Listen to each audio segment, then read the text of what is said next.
A person just fell asleep after work, drinking a beer and playing a game, something they did often. But when this person woke up, something was very different from what they expected. The man found himself standing in a harsh, unfamiliar land, looking like the world of the game he was just playing. A woman with white hair urgently warned the man, Sir Cottam, that stronger demons were attacking them. Cottam confidently said he would take care of the incoming demons, ready for a fight. He immediately launched a powerful attack, sending a huge fiery wave toward the enemies. The attack landed, and a massive, monstrous demon reacted with shock. Cottam followed up with a powerful downward strike against the huge monster. The sheer force of the blow caused an intense reaction from the monster. Cottam's next attack split the giant demon right down the middle with a blinding light. The surrounding smaller demons were obliterated in a flash of energy and force. The defeated demons fell to the ground like burning debris. Cottam stood over the bloody remains of the slain monsters, the battle clearly won. After the fight, he stood alone in the center of the destruction, catching his breath. Cottam thought to himself that facing high-level demons right at the start was just as expected in the demon realm. He realized that the journey to finally defeat the great demon was going to be much harder than he first believed. Even with the immediate threat gone, he knew he was still due for a serious talking to from Melissa. As fiery projectiles fell around him, Cottam braced himself. Melissa, the mage, appeared and shouted out his name in anger. She scolded Cottam for rushing into danger alone, revealing herself as Mage Melissa. Cottam simply mentioned Melissa's name as a blonde warrior stepped in. The blonde warrior jumped into action, fighting off other monsters that tried to attack while Cottam was distracted. The warrior, introduced as Hero Gale, told Melissa to save the scolding for later, as dealing with monsters was the priority. Melissa found Gale's heroic attitude a bit too much, but then she focused her power. Melissa then offered a prayer, asking for the fighting spirit of Allah to be with them, before turning thoughtful. The scene goes dark for a moment before showing a monster exploding. Cottam was seen dealing with a large, tough-looking demon, smashing it powerfully. Priest Gordon reassured the worried priestess Cyril, saying Cottam must have his reasons for fighting so hard. Gordon then suggested they finish the remaining monsters and then talk to Cottam, which Cyril agreed to. They agreed to focus on the remaining small fries before confronting Cottam. Cottam was shown powerfully clearing out the last few small monsters from the cliff edge. Cottam introduced himself as the vanguard of the heroes' party, followed by Gale, Cyril, and Gordon. He also declared himself the great warrior of Atala, the god of struggle and the wilderness. Then he added a secret detail about himself. He revealed that he was actually a transmigrator in this game world. Cottam stated clearly that he was a transmigrator in this game. The title of the game, the Berserker's second playthrough, flashed in intense red text. He remembered that the main story of this game was actually very simple, centered around the Great Demon. The simple plot involved the hero getting a divine revelation, gathering companions, and defeating the Great Demon.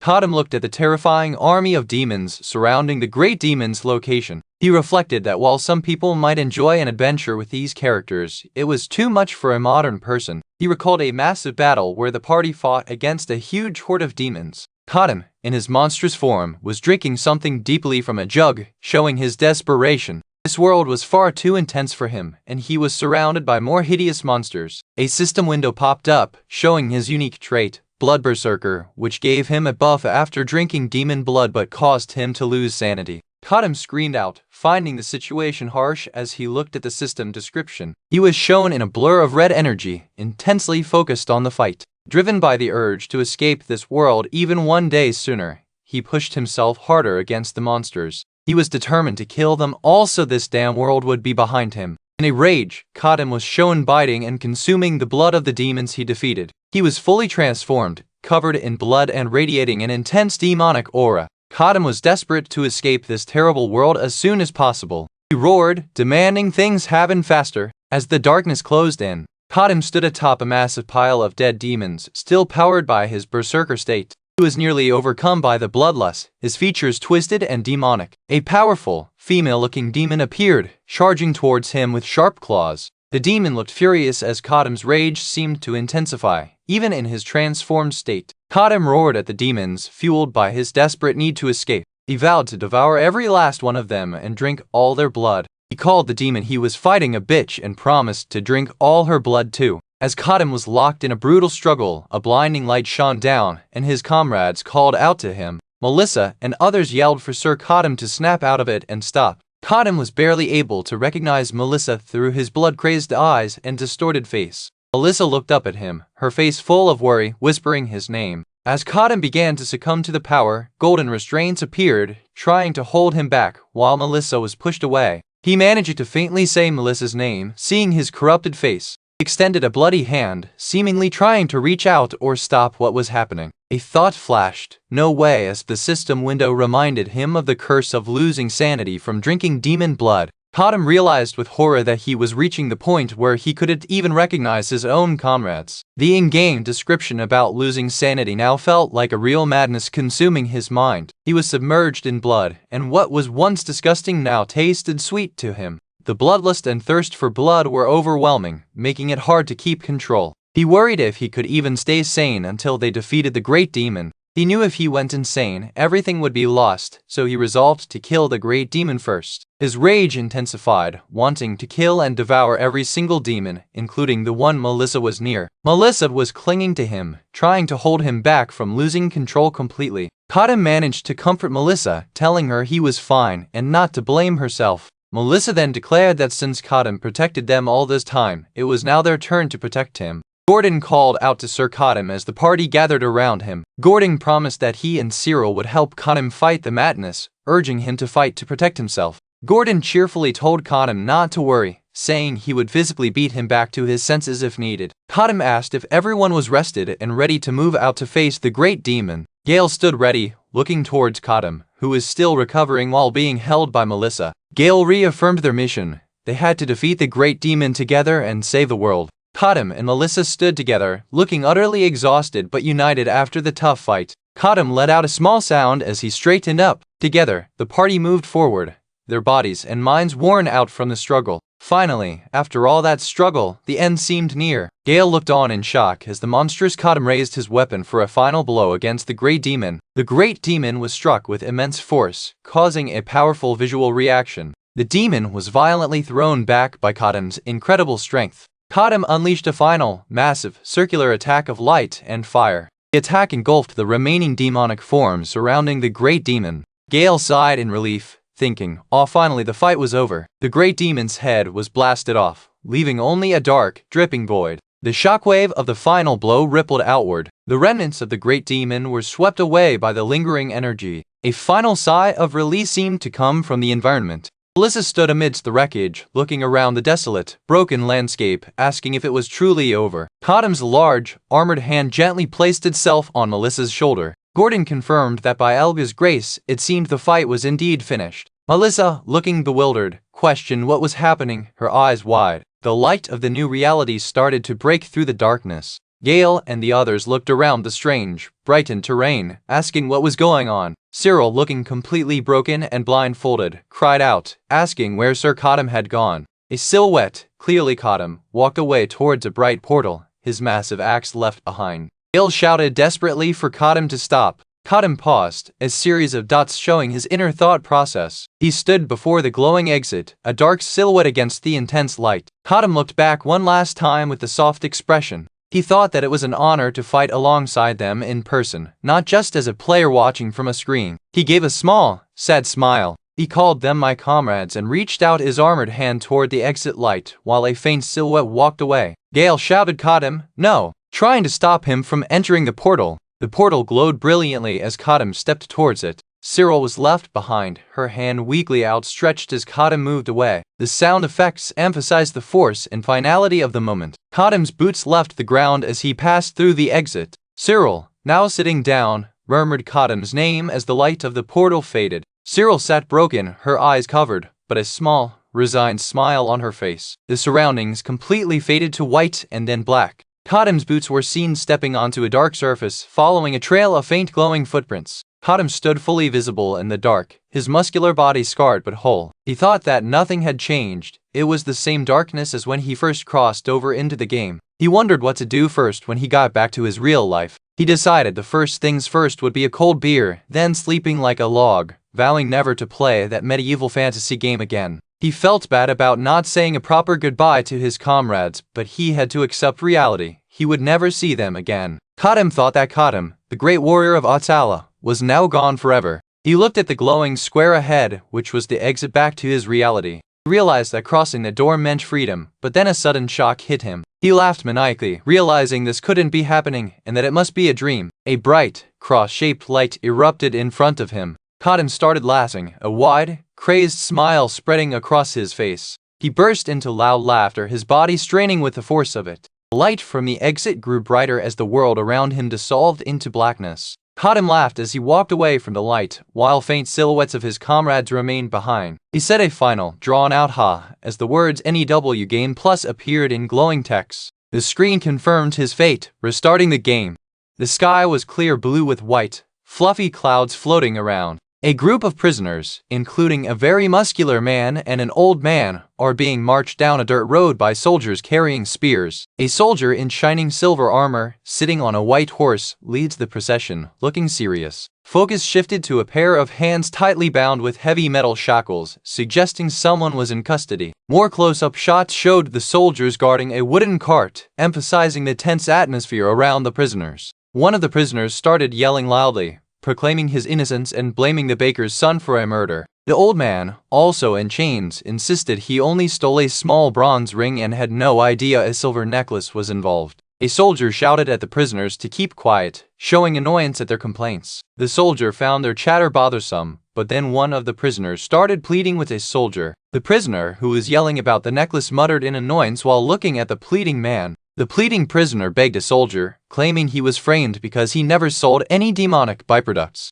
An annoyed soldier asked the merchant what he wanted now, impatiently. The merchant insisted someone must have planted the demonic items to take credit for the capture himself. He desperately asked to meet the person who inspected his bag, as he believed someone was setting him up. A soldier looked sternly at the merchant, thinking about how even a young knight's reputation was on the line if this was a setup. The soldier internally scoffed at the idea of such a young person pulling this stunt, but respected that a holy knight is still a holy knight. That same soldier then looked up at the holy knight on horseback, acknowledging his rank despite his youth. If the soldier messed up this situation, his own head was on the line, leading to a menacing look from his side. The soldier angrily questioned if the merchant dared to doubt a holy knight of Elga. The merchant quickly denied doubting the knight, and the soldier told him to return to his spot, promising release if innocent. The merchant sighed in relief and accepted the order, walking back while the soldiers observed. One soldier thought it was a shame that the merchant was unlikely to survive since a holy knight was directly involved in his capture. The soldier hoped the merchant would have a better status in his next life before turning his attention to the bigger captive. Putting the merchant aside, the soldier wondered how they even managed to catch that massive barbarian. Meanwhile, the extremely muscular barbarian chained at the hands stood silently.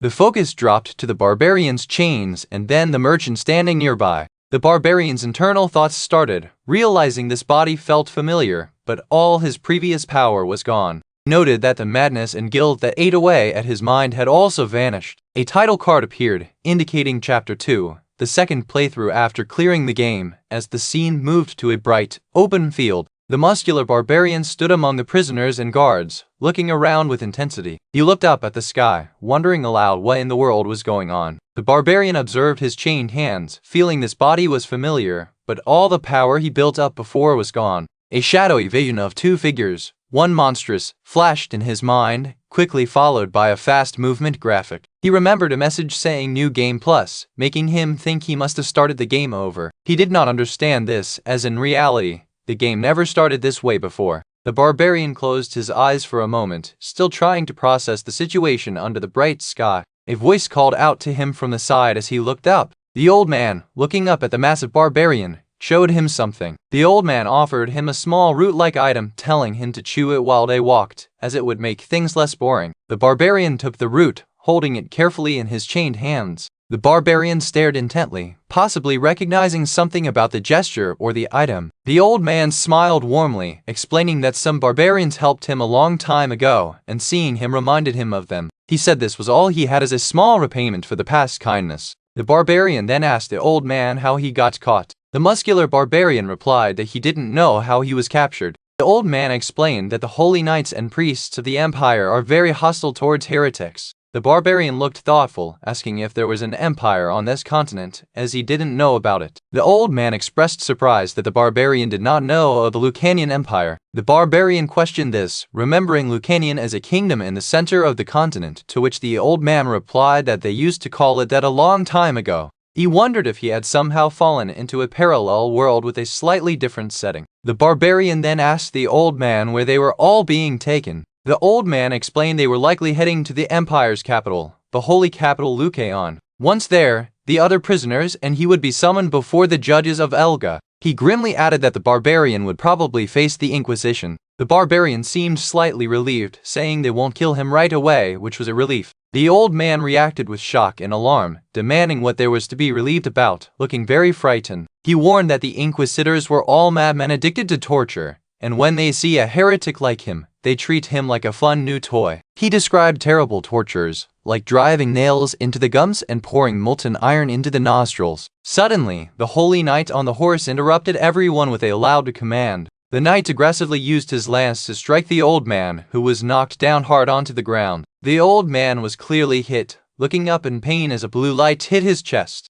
The knight then shouted for all prisoners to listen, declaring that anyone who insults a knight of Elga must die with death. He paused, a cunning look appearing on his face as he turned his attention to the barbarian. The knight addressed the barbarian directly, asking if he caused the commotion, and suggested he bow and beg for forgiveness to avoid the same fate as the old man. The knight grinned arrogantly, telling the barbarian he might let him live if he begged. The barbarian just stared back with a fierce look, not bowing at all. The knight was enraged by the perceived mockery, calling it blasphemy. He became furious, threatening to pass judgment on the heretical bastard. He yelled that this was blasphemy, despite the barbarian's power. The knight prepared to strike, summoning a blue glowing energy onto his spear as he charged down from his horse. The barbarian watched the incoming attack with focused eyes, a slight smirk forming. The knight looked completely shocked as he saw the barbarian was reacting to his attack. The barbarian raised his chained hands, intercepting the shining spear with his palms. The knight cried out in pain and surprise as the force of the impact pushed him and his horse back.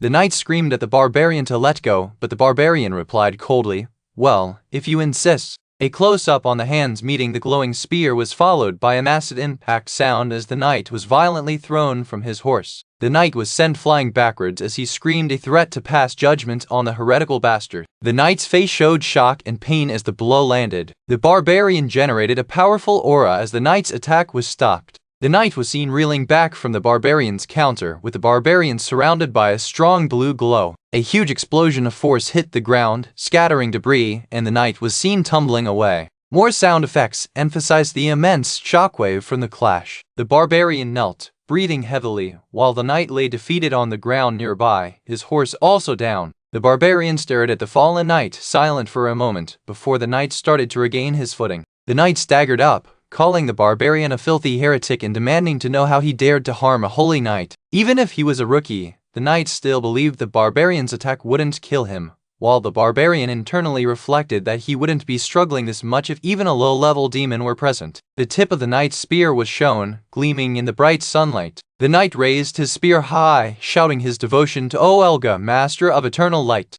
The barbarian watched the knight prepare his next move with a grim expression. The knight asked Elga to let him strike down this minion of vile demons, preparing to unleash a holy attack. Light poured down on the knight as he declared he would pass judgment upon the heretic in Elga's name. The knight attacked with full force, his face contorted in anger and determination. The glowing spear descended toward the barbarian in a powerful strike. Both figures rushed towards each other in a blur of motion and light. The barbarian raised his hands, realizing with dread. He concluded in realization, I can't dodge this. The knight's powered-up attack burst forth in a massive golden light. The force of the blow shattered the barbarian's shackles and the attack hit him directly. A huge impact sound was heard as the attack connected. In the aftermath, the barbarian was lying amidst the wreckage of the cart, the knight standing over him. The barbarian looked up, a blue light glowing on his chest where the blow landed. The knight stood tall over the barbarian, commenting on how the heretic survived that attack. The knight smirked, saying the barbarian's durability was as brutish as he looked. The barbarian thought to himself that even with all his abilities reset, leaving only his unique trait, Blood Berserker, remaining, he was still struggling against this knight. He believed he wouldn't be struggling this much if even a low-level demon were present. He clenched his fists, wondering how he would get out of this sticky situation. Then, the barbarian's eyes widened as he caught a certain smell, looking down toward the broken cart. Beneath the debris of the cart, there was a dark pool of blood. The knight stepped closer to the kneeling barbarian, acknowledging his strength but stating this was as far as he went. He He told the barbarian to receive forgiveness from God Elga through his death. The knight's eyes widened in shock as something unexpected happened. Suddenly, the knight cried out, covering his mouth, complaining about a terrible smell. The barbarian let out a sinister chuckle while the knight looked confused and disgusted. The knight was horrified and yelled at the barbarian, asking what was so funny and if he had gone insane before death. The barbarian smiled menacingly, saying that the god Elga they all worship seems to have chosen him, not the rookie holy knight, implying a change in power. An intense tremor shook the ground as the barbarian's power surged, causing earth to explode around him. The barbarian was now holding up a monstrous, bloody head of what looked like a demon or troll. The horrified knight backed away from the gruesome sight. Focus returned to the barbarian's chest, where the blue glow was now much stronger and pulsing. The barbarian's face was shown up close, his eyes now glowing white in the growing red auras surrounding him. The gruesome, bloody head of the defeated monster hung low, covered in dripping blood against a deep red background. The scene starts with a brutal moment where someone is ripping off a monstrous mask, revealing blood and teeth underneath. Blood splatters across a muscular chest, showing the intensity of the recent fight. The powerful figure raises his arms, the mask he just tore off dripping with dark liquid, against a scary red background. The powerful figure, now looking like a barbarian, stands amidst wreckage while a group of armored knights and some villagers watch him nervously. The dust settles around the broken crates and barrels from the fight. One of the observers wonders if the barbarian went crazy after drinking a demon's blood, as he seems too filthy to approach. The main knight in shiny armor raises his spear and points, yelling for one of the ordinary-looking soldiers to take action. The chosen soldier hesitantly asks if the order is for him. The knight firmly tells him to finish off that filthy bastard. The soldier starts moving forward, and the barbarian figure glows with a terrifying red energy, seemingly ready to face the attack. The soldier steels himself, gripping his spear with a nervous expression, shouting "Die!" The soldier charges forward with his spear aimed at the unarmed and wounded barbarian. A close-up shows the barbarian's intensely powered-up body, glowing red with brute strength. The soldier's attack connects, resulting in a sharp impact sound. More blood sprays as the barbarian violently grabs the soldier's face. The soldier, caught in the barbarian's grip, begins to plead for his life. The barbarian holds the soldier's face, who continues to beg desperately. The soldier's face is contorted in terror as the barbarian crushes his grip around his head. The armored knight watches in shocked disbelief, his hands covering his mouth. The barbarian unleashes a massive, bloody punch that explodes in dark red energy. His power, he concludes, must have come from a lesser demon, only providing a basic strength enhancement. He believes this power should be enough to escape the current situation, thinking it's more than enough. Close-up shows the barbarian's intensely powered-up face, his mouth full of blood and his eyes glowing menacingly red. Intense sound effects emphasize the barbarian's raw power and release of energy. The barbarian lets out a loud roar, his body radiating immense, violent red power. Remaining soldiers look terrified, one gasping and calling the attacker a monster. The soldiers panic, shouting that he is a monster, while the main knight watches from the background. The spears thrown by the soldiers harmlessly clatter onto the dirt ground. Seeing this, some of the surrounding soldiers immediately turn and start running away in fear. However, the main knight in armor shouts for them not to retreat and to form ranks to subdue the prisoner. The knight explains that the target is unarmed and wounded. He then threatens severe punishment under military law for anyone who flees. The knight insists that a few more stabs with a spear should finish off the barbarian. The knight stares intently at the scene, seemingly processing the turn of events. The barbarian suddenly moves with incredible speed, attacking the knight who is caught mid-motion, sending blood flying. The knight is sent flying backward, hitting the ground hard. The knight lies stunned on the ground, realizing the barbarian hit his head, perhaps thinking he was still praying to his god Elga. The knight is shocked to see the barbarian approaching him, still full of terrifying red energy. Close-up shots show the knight's growing panic and wide eyes as the barbarian looms. More shock registers on the knight's face as the barbarian closes the distance with incredible speed against the dramatic sky. The enraged, glowing barbarian charges forward like a terrifying beast. The knight quickly gets into a defensive stance, holding his spear, ready for the impact. The knight shouts a desperate prayer to Elga, master of eternal light, asking to be allowed to cut down this treacherous demon's servant. The knight's face glows intensely with divine or holy light as he prepares his counterattack. The barbarian's attack approaches with blinding light and sound effects, showing an imminent, powerful clash. The scene shows the collision, with the barbarian overwhelming the knight with the force of his strike. The knight cries out for Elga, as he seemingly unleashes a final burst of power. A huge explosion of golden or orange light erupts from the impact point between the two fighters. The knight, seemingly victorious or at least surviving the initial blast, smugly declares that this is the end for the barbarian. The knight sneers, telling the barbarian to beg for forgiveness from Elga in the next life, but a distorted, rough voice challenges him. "Hey, greenhorn." The barbarian, standing over the knight, asks, "Is this all you've got?" As the knight groans in pain, the knight lets out a pain sound, "Gah." The barbarian strikes again, driving his fist into the knight's chest area with intense force. The barbarian's fist, glowing red, punches through the knight's chest armor in a brutal, explosive impact. More massive sound effects emphasize the devastating blow. The knight is violently thrown backward, his armor shattering, blood spraying everywhere against the sky. A close-up shows the knight's body tumbling through the air, clearly defeated and covered in blood. Sound effects indicate the force of the blow as the knight flies away. The barbarian stands over the defeated knight, who is clearly finished after being struck down in the field. The barbarian, still powered up in red, tells the defeated knight to stop. The downed knight apologizes, saying, "I was wrong, please." The knight continues pleading, please, while the barbarian stands over him, glowing red. The knight whispers, "Thank you," as the barbarian stands over him, the spear now piercing the knight's body. The barbarian looks down at the defeated knight, calling him ignorant barbarian scum. The barbarian vows revenge, saying, "I'll get you for this, you fucking bastard."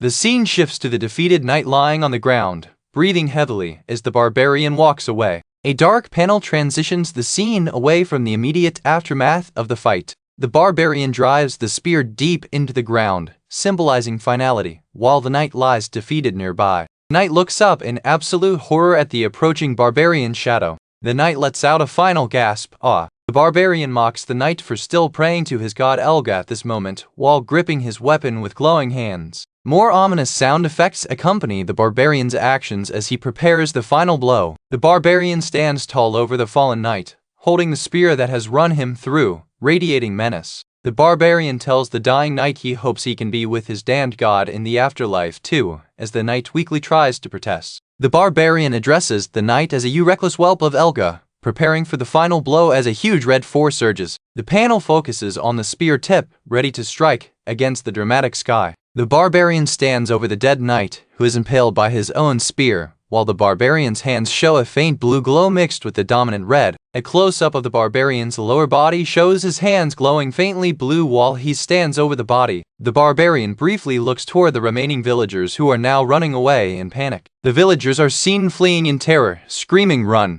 The barbarian reflects internally on the lesson from my first playthrough. He crouches down, surrounded by the red aura, remembering that lesson as he prepares to act. The remaining fleeing villagers are shown running for their lives, panting heavily. One of the villagers expresses false hope that they are safe now that they have come this far. Suddenly, one of the leading villagers is impaled through the face by the spear, blood splattering everywhere. The barbarian's internal thought confirms his principle: leave no loose ends. The villagers watch in horror as their leader and another fall dead, pierced by the thrown spear. The remaining terrified villagers try to hide in the nearby bushes, while the barbarian stands in the open. The barbarian looks back with his glowing red eyes, ready to deal with the hidden survivors. He powerfully throws the spear again, this time aiming toward the hiding spot in the trees. The spear hits with massive force, causing the trees to explode outwards, and one of the hiding men cries out in pain. A close-up of one of the hidden men shows the spear having pierced through his head after the initial impact. The barbarian then addresses the next group of people who appear, calling one "Hey, pal," and commenting on how impressive it was watching him kill the Holy Knight. An older man with chains, seemingly the leader of this new group, stands before the barbarian, while others look on in fear. The leader asks the barbarian to get his cuffs off so they can talk, but the barbarian attacks the leader instantly with a massive force explosion. The result of the attack is a massive spray of blood moving towards the viewer at high speed. More dramatic visualization of the blood splatter as the barbarian's strength overwhelms everything. The remaining witnesses look on in sheer terror as the barbarian stands, his core lesson echoing the lesson from my first playthrough. The barbarian slams down with incredible force, demonstrating his power onto the ground near the remaining men. His rule becomes clear: never leave any loose ends. The barbarian prepares to strike the remaining terrified men, radiating intense red power and looking utterly ruthless. The focus shifts to the faces of the remaining terrified men, caught in the aftermath of the barbarians' rampage. A close-up on one man's face shows his eyes wide open in ultimate fear and despair. The captured man cried out, holding up his chained hands in alarm. Someone, whose powerful back was clearly visible, held a long wooden pole threatening the man who begged for mercy. The figure, clad in furs and looking massive, stood over the pleading man while the victim cried out for mercy. Then, the hero, with glowing red eyes, raised his shining weapon, ready for the final strike. He stood there for a moment, silhouetted against the fiery sky, his powerful back facing the viewer. The man stood over the bodies of the soldiers, the setting sun casting a dramatic light on the bloody scene. The focus zoomed in on one of the dead men, showing the brutal end they met. The hero thought about the danger of letting the witnesses live, realizing that worst-case scenario, a unit of high-ranking holy knights could be sent to pursue him.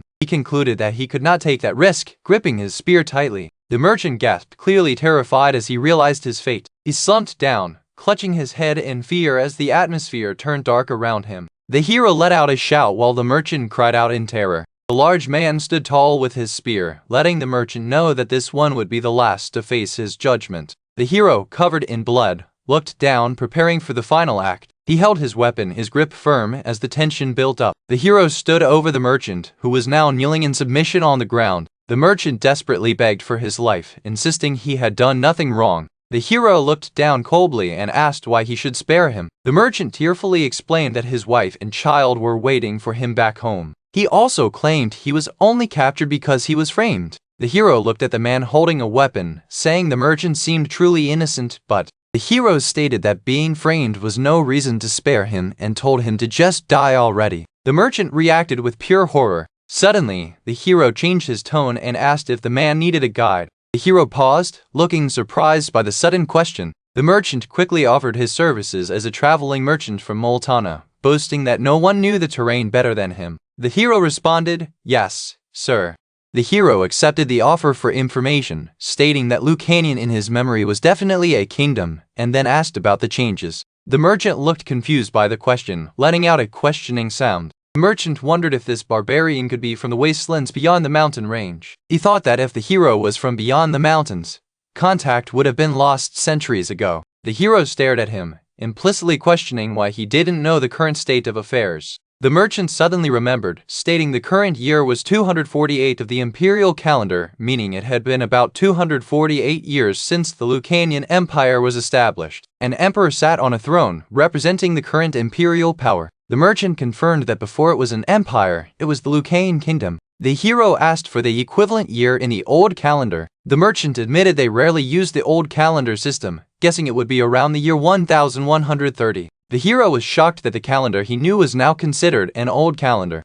The hero then demanded to know the current state of the continent, what happened to the Elga faith, and about the demon realm. The merchant explained that Lucanian had unified the continent about 300 years ago. Now, the continent was effectively divided into three major powers. The merchant illustrated this division on a map. He explained that the Elga faith took the opportunity of an outbreak to expand its power and become what it is now, showing the faith and the fiery demon realm. As for the demon realm, the merchant stated that no one who had gone there had ever returned alive. The hero reacted with shock, exclaiming that he was told no one had returned alive from the demon realm. The hero then asked if the merchant had heard of names like Gael, Melissa, Gordon, and Cyril, showing visions of his past comrades. He stared intently at the merchant, asking if these names rang a bell. The merchant nervously said he had not heard those names. Then, the merchant suddenly recalled the name Melissa, looking shocked. He felt like he had heard the name Melissa or Alyssa before, associating it with heroes who defeated the great demon. The hero was in disbelief that the heroes who conquered the demon realm were forgotten, wondering if this world was truly a continuation of his first playthrough. He closed his eyes in deep thought, questioning why demons were running wild if this was a continuation. The hero asked the merchant why demons were rampant on the continent. The merchant could only say no one knew the answer, sharing rumors that some blamed divine punishment from Elga, others blamed a mad archmage opening a gate to another world, and some spoke of a terrible evil descending. The narration concluded that the truth lies only behind the eyelids of the Almighty God above the clouds. The hero looked up at the clouds, realizing the merchant's words confirmed his suspicions about the current state of the world. The merchant was sweating nervously as the hero seemed lost in thought, gazing at the fiery sky. The hero looked down, his expression grim, as the scene implied a decision was being made. The hero turned to the merchant, who looked utterly confused by the hero's sudden shift in demeanor. The hero then walked away, looking out over the vast, grassy landscape under the colorful sky. Based on what the traveling merchant was saying, the hero concluded that this place was probably the continent, about 300 years after the first playthrough. He reflected on how he was kicked out of his original world, and now he's been kicked out of the world he managed to reach, feeling his knowledge is outdated. He mourned that his comrades from the first playthrough, like Gale, Melissa, and Gordon, were long dead, mere dust in this era. Looking at the ground, he considered the pointless repetition of slaughter. He pictured the gruesome deaths of his former enemies, asking if there was any reason to live on, drinking disgusting demon blood and suppressing the madness. He questioned what guarantee there was that he could return to reality when he reached the ending once more. He worried that even if he finished this time, he might just be thrown into yet another new game plus. The thought of an endless loop of games made him tense up. The hero gripped his weapon, determined that if he had to start this journey again, countless lingering attachments would remain, so ending it here and now was better. The merchant looked up, utterly baffled by the hero's dark monologue. The hero held the tip of his weapon near his own chest, ready to finish things. The merchant shouted in alarm, asking what the hero was trying to do. The hero explained that if he were to start this journey again, countless lingering attachments would remain, so if he's to meet his end, there is no better time than now. He looked up one last time, hoping what he faced after death wasn't a room labeled game over. The tip of the weapon touched his skin, just as a memory of a conversation flashed in his mind. The memory showed someone asking what he would do after defeating the great demon, and the answer was to teach mages and build a tower. He recalled the conversation, the thought of a future plan making him pause his self-destruction. The hero remembered the image of the girl who spoke about building a tower. The girl in his memory mentioned teaching mages and building a tower. He remembered the merchant confirming that Melissa was the name of the first master of the mage tower. The hero snapped out of his memories, realizing he couldn't just die yet. He questioned the merchant about Melissa again, asking if that was the name. The merchant hesitantly confirmed the name, adding that he thought Melissa was the first master of the mage tower. The hero immediately demanded to know where the mage tower was located. The merchant explained the mage tower was in Vistana, on the eastern edge of the Free Cities Alliance, which meant it would take at least 2 months to reach from their current location in the Empire's territory. The hero looked determined, and the merchant looked worried about the long journey ahead. The hero gave a slight, grim smile, deciding against ending his life. He inwardly cursed that someone wouldn't even let him die in peace, looking at the image of the smiling girl from his memory. He commanded the merchant to guide him to the mage tower by the fastest route. The merchant panicked, pleading that he had a family to take care of. The hero dismissed the merchant's concern about wasting time, stating that he would give him the most precious thing he could. The merchant nervously asked what precious payment he would receive. The hero told him to find the key, get his cuffs off, grab what he needed, and they would leave immediately, stating the payment was his life. The merchant understood and agreed to the terms. The hero instructed the merchant to find the key and prepare to leave immediately. Then they walked off, leaving the broken chains behind. The merchant, now carrying a large pack, followed behind the hero, noting that the dropped spear looked usable. The hero picked up his sword, thinking it would be serviceable, maybe even forgeable into something decent when he used his unique trait. He considered the Holy Knight's spear, which was the most tempting weapon. He sighed, wishing he could have brought the axe he used in his first playthrough, but was at least glad he was still alive. The merchant followed behind, still carrying his heavy bag, wondering what the master was doing. A gruesome scene unfolded below the merchant as a monster's head with a long tongue appeared, indicating immediate danger. The hero was seen strapping the sword he acquired to his waist. The hero simply stated, "Then let's go." The hero, now with a sword strapped to his waist, stood tall, looking forward, with the merchant looking up in fear. They headed towards the mage tower, moving across the plain. The hero walked ahead with purpose, while the merchant followed slowly, carrying a large red backpack. The hero stood in the foreground as they traveled across the plain under the colorful sky. The scene shifted to a gray, ominous sky. Crows filled the sky, circling above the area where the previous battle took place, focusing on the sword sticking out near a fallen body. A close-up showed several ominous-looking crows with red eyes, observing the scene of the massacre. A new group of holy knights arrived, one looking down at the dead body of Linton Pelopus. Another knight stated that everyone, soldier and prisoner, seemed to have been massacred. The first knight asked Lady Yahello what they should do now, as they couldn't just report Linton's death to the archbishop. Lady Yahello, a blonde knight in white and gold armor, looked sternly ahead. She instructed Eden to find any clue, stating they couldn't return to the Archbishop yet. Eden understood, while Lady Helia scoffed at Linton, calling him an idiot.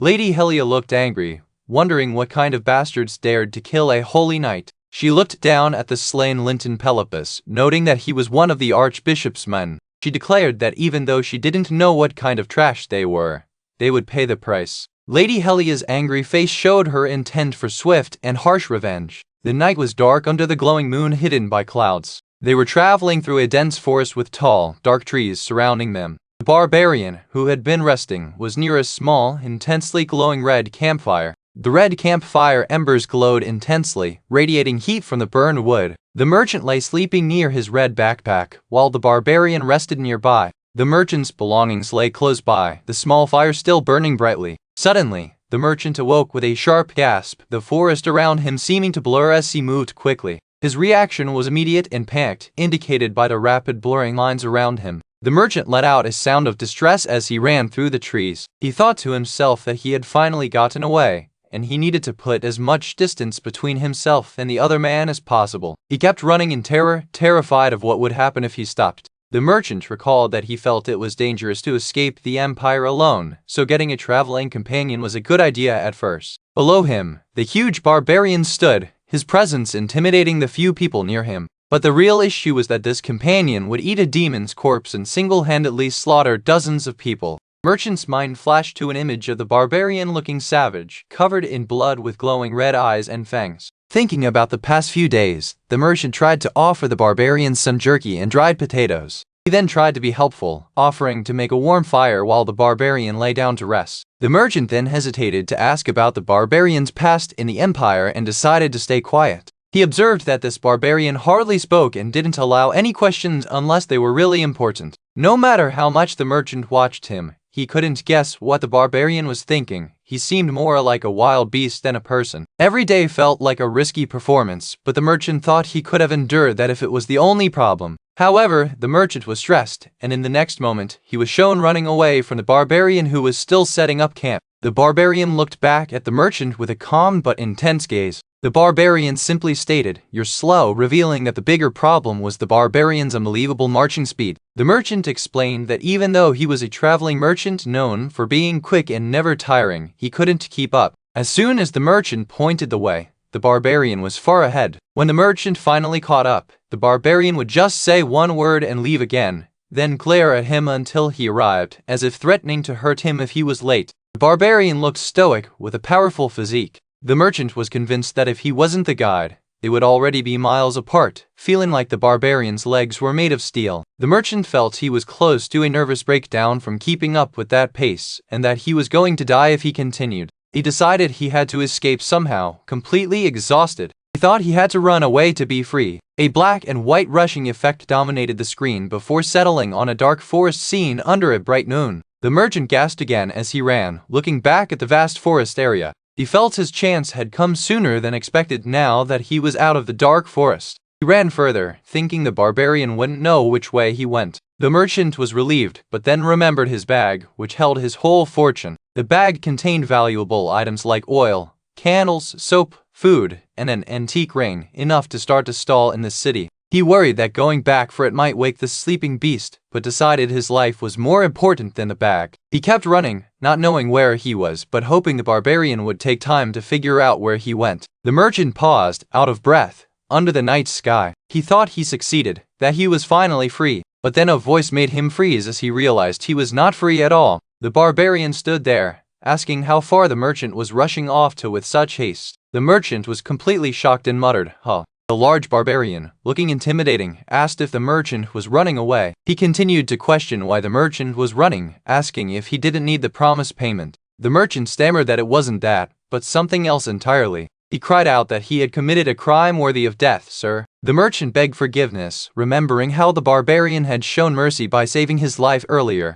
The barbarian stopped him, saying he didn't want an apology, but a reason. He demanded an explanation, asking why the merchant ran away, warning that he would just run again if the reason wasn't fixed this once. The terrified merchant started to explain, while the barbarian waited, looking serious. The barbarian demanded to know the reason for running, warning that he would just run away again if the reason wasn't fixed. The terrified merchant started to explain, beginning with WLI. He explained that following at that speed made him feel like he would just collapse and die. The merchant felt he was surely a dead man now, sweating profusely. The barbarian paused, then calmly said, "Let's go back."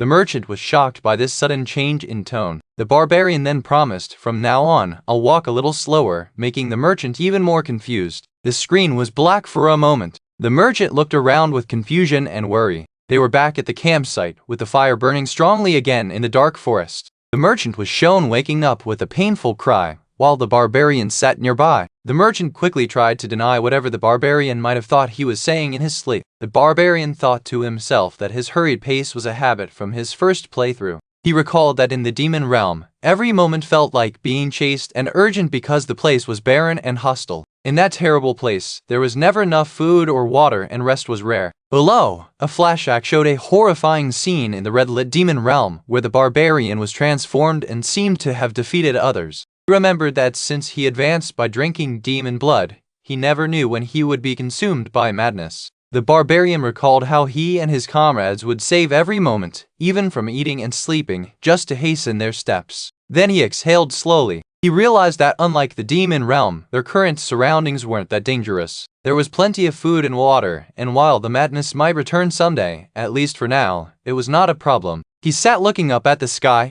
The barbarian decided that since a reason to slow down had appeared, he should use the traveling merchant's skills. The merchant, pointing somewhere, was now explaining that there was a lot of friction around the border. The merchant suggested taking a detour through a less guarded area instead of the main route. The barbarian agreed, saying, "If you say so," and the merchant seemed relieved to make a decision. He confirmed that he could guide them. Of course, the merchant added that he had a map of the continent in his head, but it was from over 300 years ago. Without a competent guide, he would surely lose his way. The merchant explained that most holy knights were busy capturing heretics or hunting demons obsessively. He finished by saying a barbarian like the one beside him couldn't rest easy until they reached the Free Cities Alliance territory. The barbarian realized this was why he hadn't run into many demons, despite hearing they were everywhere, and he took a drink from his flask. He then thought that the blood he had would soon be unusable. This meant he'll need to find some fresh blood just in case. They were traveling under the night sky with a crescent moon visible through the trees. The merchant suddenly noticed something and pointed, asking the barbarian, "There's a village." They looked down at a small cluster of wooden houses surrounded by a simple wooden fence. The merchant observed that it looked like a pioneer settlement and suggested they ask for food and a place to stay for the night.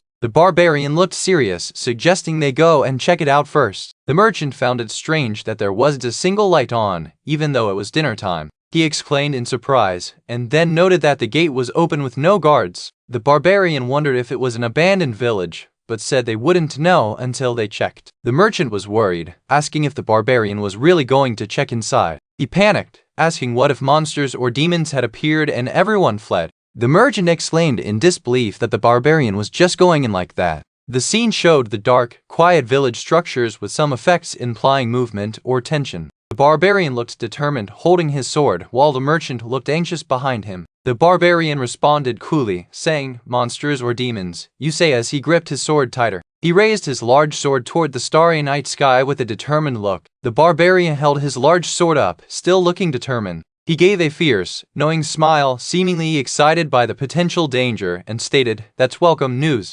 The night was dark over the rugged landscape as the main character and his companion approached a small settlement. The towering, muscular man walked forward, his companion trailing nervously behind him, looking at the quiet village ahead. The companion wondered aloud if anyone was home, noting that the place did not look completely abandoned yet. He then noticed something odd. Only one door was left open in the otherwise quiet village structures. The powerful warrior paused, his hand gripping the hilt of his sword as he considered the situation. His sharp eyes scanned the area, suggesting he was ready for anything. The follower asked why the sir had stopped, clearly anxious about the lack of noise and the open door. As the companion thought more about it, he realized that only this particular door was open, which seemed suspicious. Suddenly, something moved quickly in the darkness, followed by a sharp, violent sound. An aggressive, green-skinned goblin with red eyes lunged forward, wielding a crude weapon. The powerful warrior reacted instantly, as the intense glow of his power seemed to momentarily blind the attacker. The goblin's attack was met with the intense gaze and focused energy of the main character. With amazing speed, the warrior struck the attacking goblin, spilling dark blood.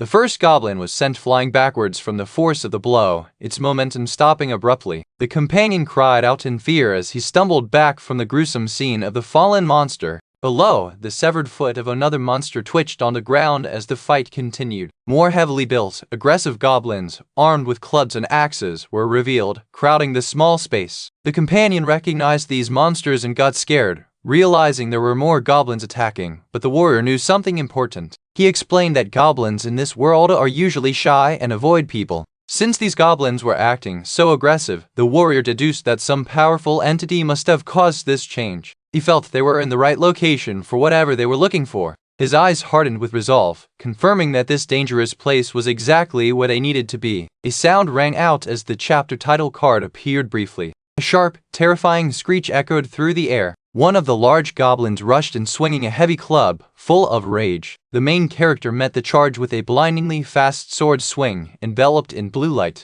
The powerful slash cut through the air with incredible force. The remaining goblins looked on in shock and confusion as their comrade was being dealt with. The warrior pulled back his sword, readying for the next attack. Another goblin screamed in terror as it charged in with a knife. The warrior executed another wide, sweeping arc with his glowing blade. The swing was so fast that the goblin was a mere blur as it was struck. The powerful blow connected, and the warrior let out a loud roar of effort. The goblin with the club hesitated, seeing the fate of its ally, while the warrior prepared another move. He swiftly drove his sword into the chest of the second attacking goblin. The wounded goblin looked down at the blade sticking out of it in disbelief. It let out a final, agonizing scream as it collapsed, covered in blood. A surge of dark, red energy erupted from the fallen goblin as the warrior stood ready. The warrior stepped over the defeated creature, his massive form dominating the scene. The companion, visibly shaken, asked if they were all dead now, pointing to the corpses on the ground. The warrior seemed unconvinced.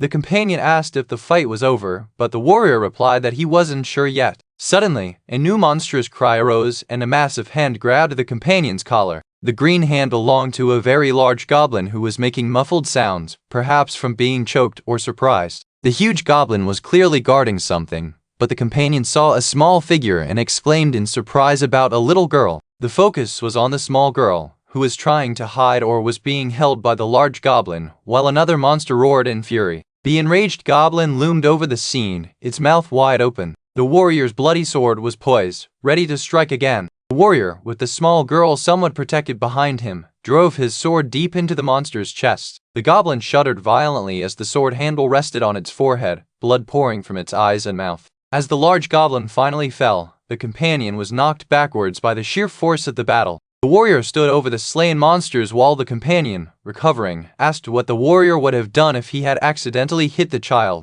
The warrior just grimaced. The warrior assured him that such an accident would not have happened, as he carefully managed the fight, restraining one of the monsters before it could attack the child. The warrior turned his attention to the little girl, addressing her directly and stating he had some questions. The little girl looked up, tears streaming down her face, as the warrior intensified his serious gaze, causing a loud scream from someone nearby, likely the companion. The companion tried to calm the girl, offering her a piece of dried licorice root, saying it was sweet to suck on and that the monsters were gone now. The girl tentatively took the root and began to suck on it, showing a flicker of relief or distraction. The companion offered the toy rabbit as well, promising to find her mommy and daddy as the warrior observed them. The companion remarked that the warrior was good with children, which made the warrior recall his own son of a similar age. The little girl then mumbled about her mommy and daddy. The warrior, seemingly affected by the girl's words, just remained silent for a moment before she continued to speak about her parents. The companion was taken aback when the girl mentioned her parents, quickly agreeing to help her find them.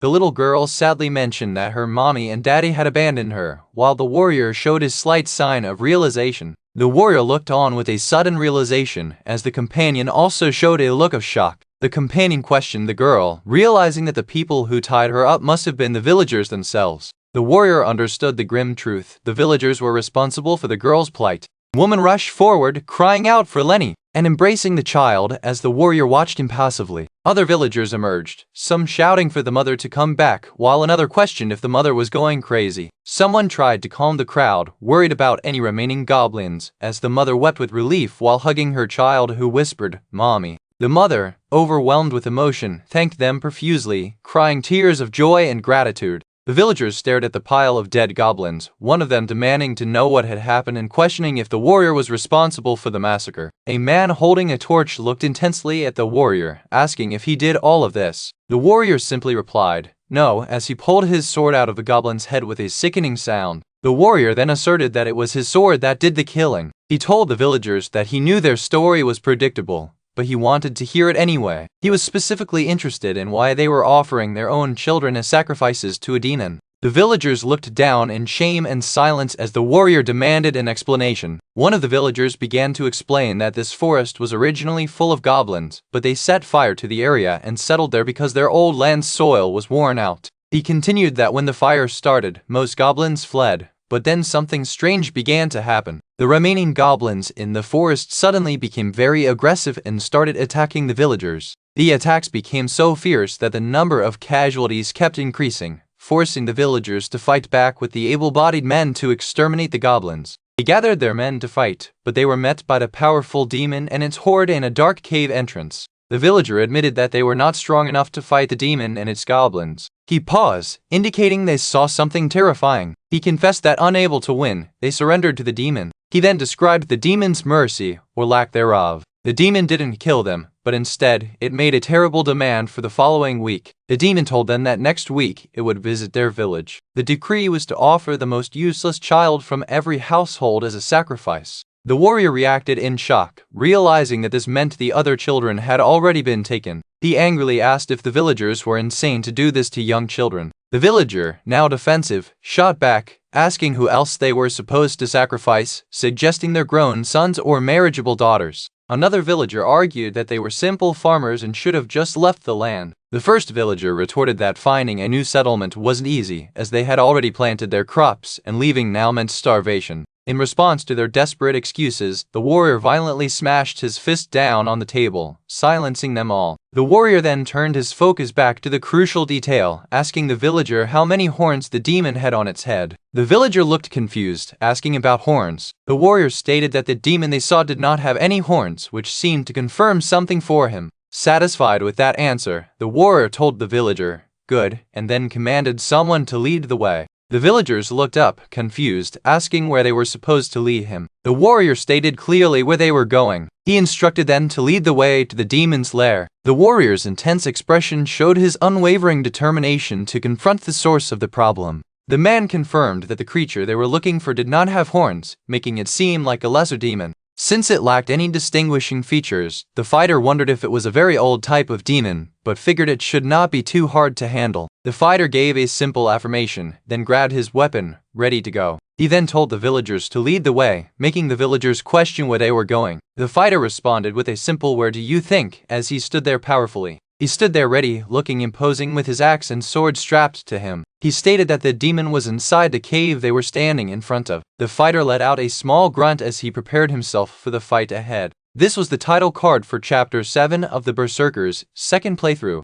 The scene focused on a brightly burning torch held up high against the dark sky. The torchlight illuminated the faces of the fighter and the merchant guiding him as they approached the cave. The merchant nervously told the fighter that they had nothing to offer as payment for his help. He explained that the entire village was barely surviving as it was, but the fighter insisted he was doing it because he needed to, so no payment was necessary. The merchant was very relieved and thanked the mercenary deeply. The fighter then said he would take the merchant's axe instead, mentioning he only had one weapon. The merchant agreed, telling him to take it if he wanted, as the fighter picked up the axe. They had arrived at the cave entrance, where the demon was hiding inside. The other villagers stood behind, holding their own torches, looking nervous while the fighter led the way. The fighter paused, his expression serious as he took in the surroundings before entering. The merchant nervously suggested they go back and wait instead. The merchant worried that the goblins might suddenly attack the village while they were gone, but the fighter quickly dismissed this idea. The fighter sharply questioned if the villagers only came to act as guides,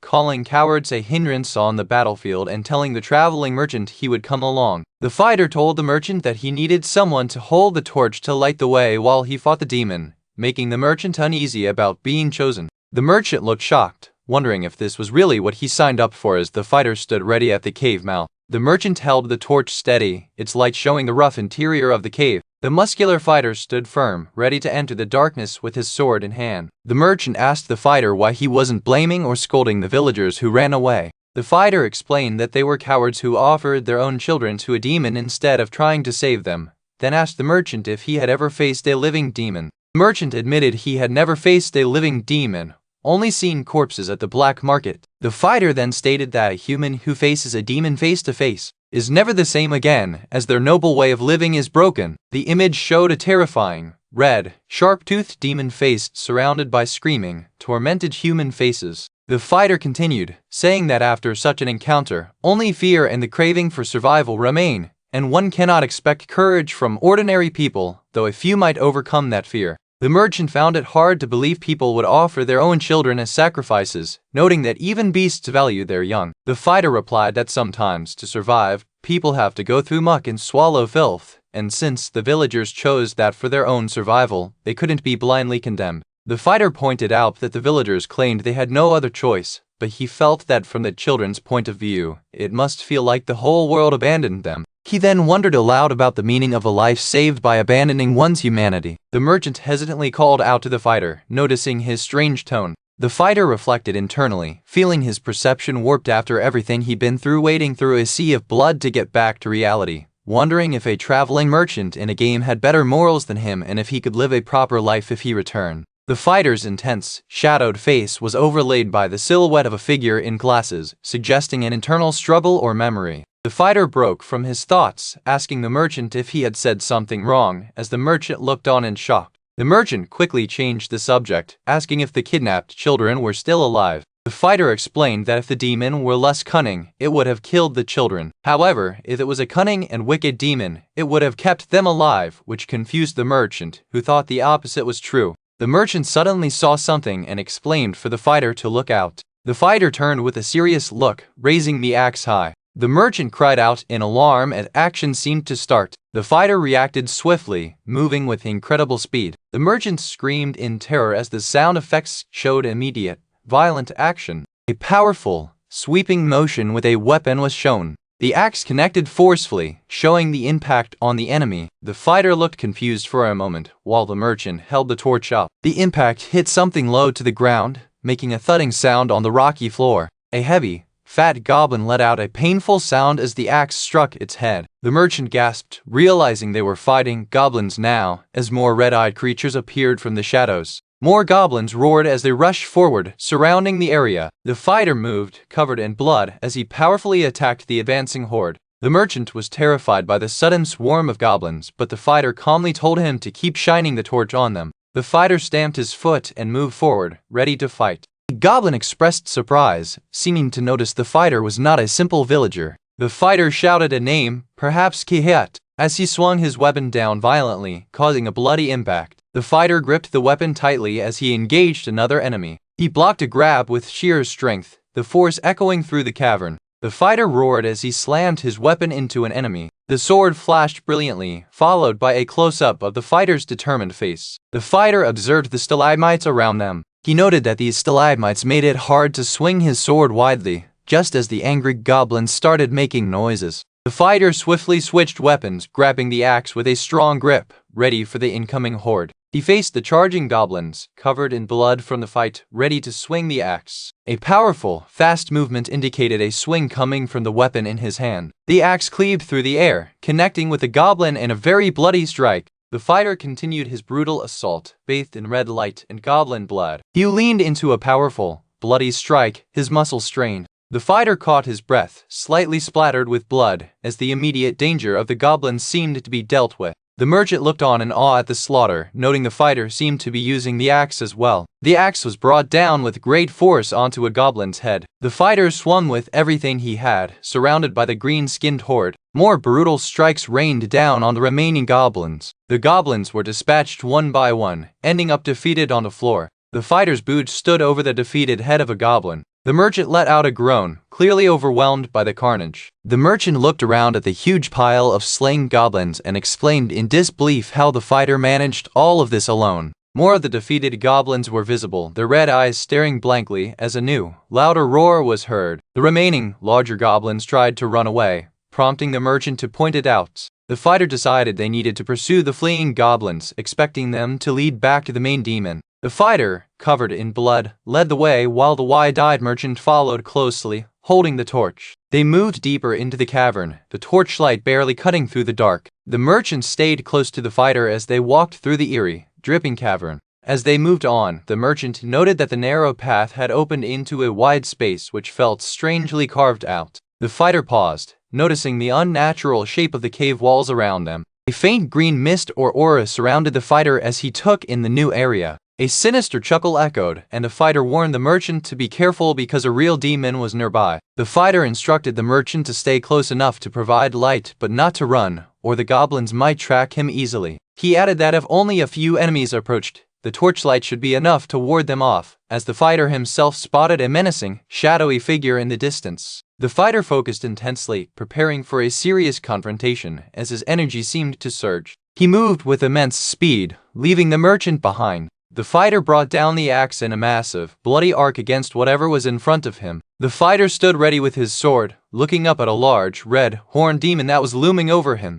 The merchant cried out in panic, seeing the true demon appear. The red demon spoke, saying it hadn't seen the fighter before and realizing he wasn't just a villager. The demon found the fighter's presence quite amusing. The fighter looked intently at the demon, realizing the situation was different from what he was told. He observed the small horns on the demon, confirming that they were indeed growing, unlike the previous lesser demons. The fighter cursed, understanding this was a much tougher opponent than expected. He gripped his axe tightly, ready to fight this powerful, newly revealed demon. The man stood ready, covered in blood, facing a glowing red demon inside a dark cave. He cursed under his breath, already feeling the strain of the fight. Despite his injuries, his expression was set with fierce determination. The demon noticed the man's look and thought about the horn growing on its head, which meant it was turning from a lesser demon into an intermediate demon. It also thought that it liked humans because they were weak and easy to control. The demon advanced with glowing red eyes and sharp claws, showing off its scary new form. It moved so fast that it was just a blur of red energy. The man quickly reacted, just managing to block the attack based on pure feeling. The force of the impact was tremendous, shaking the man to his core.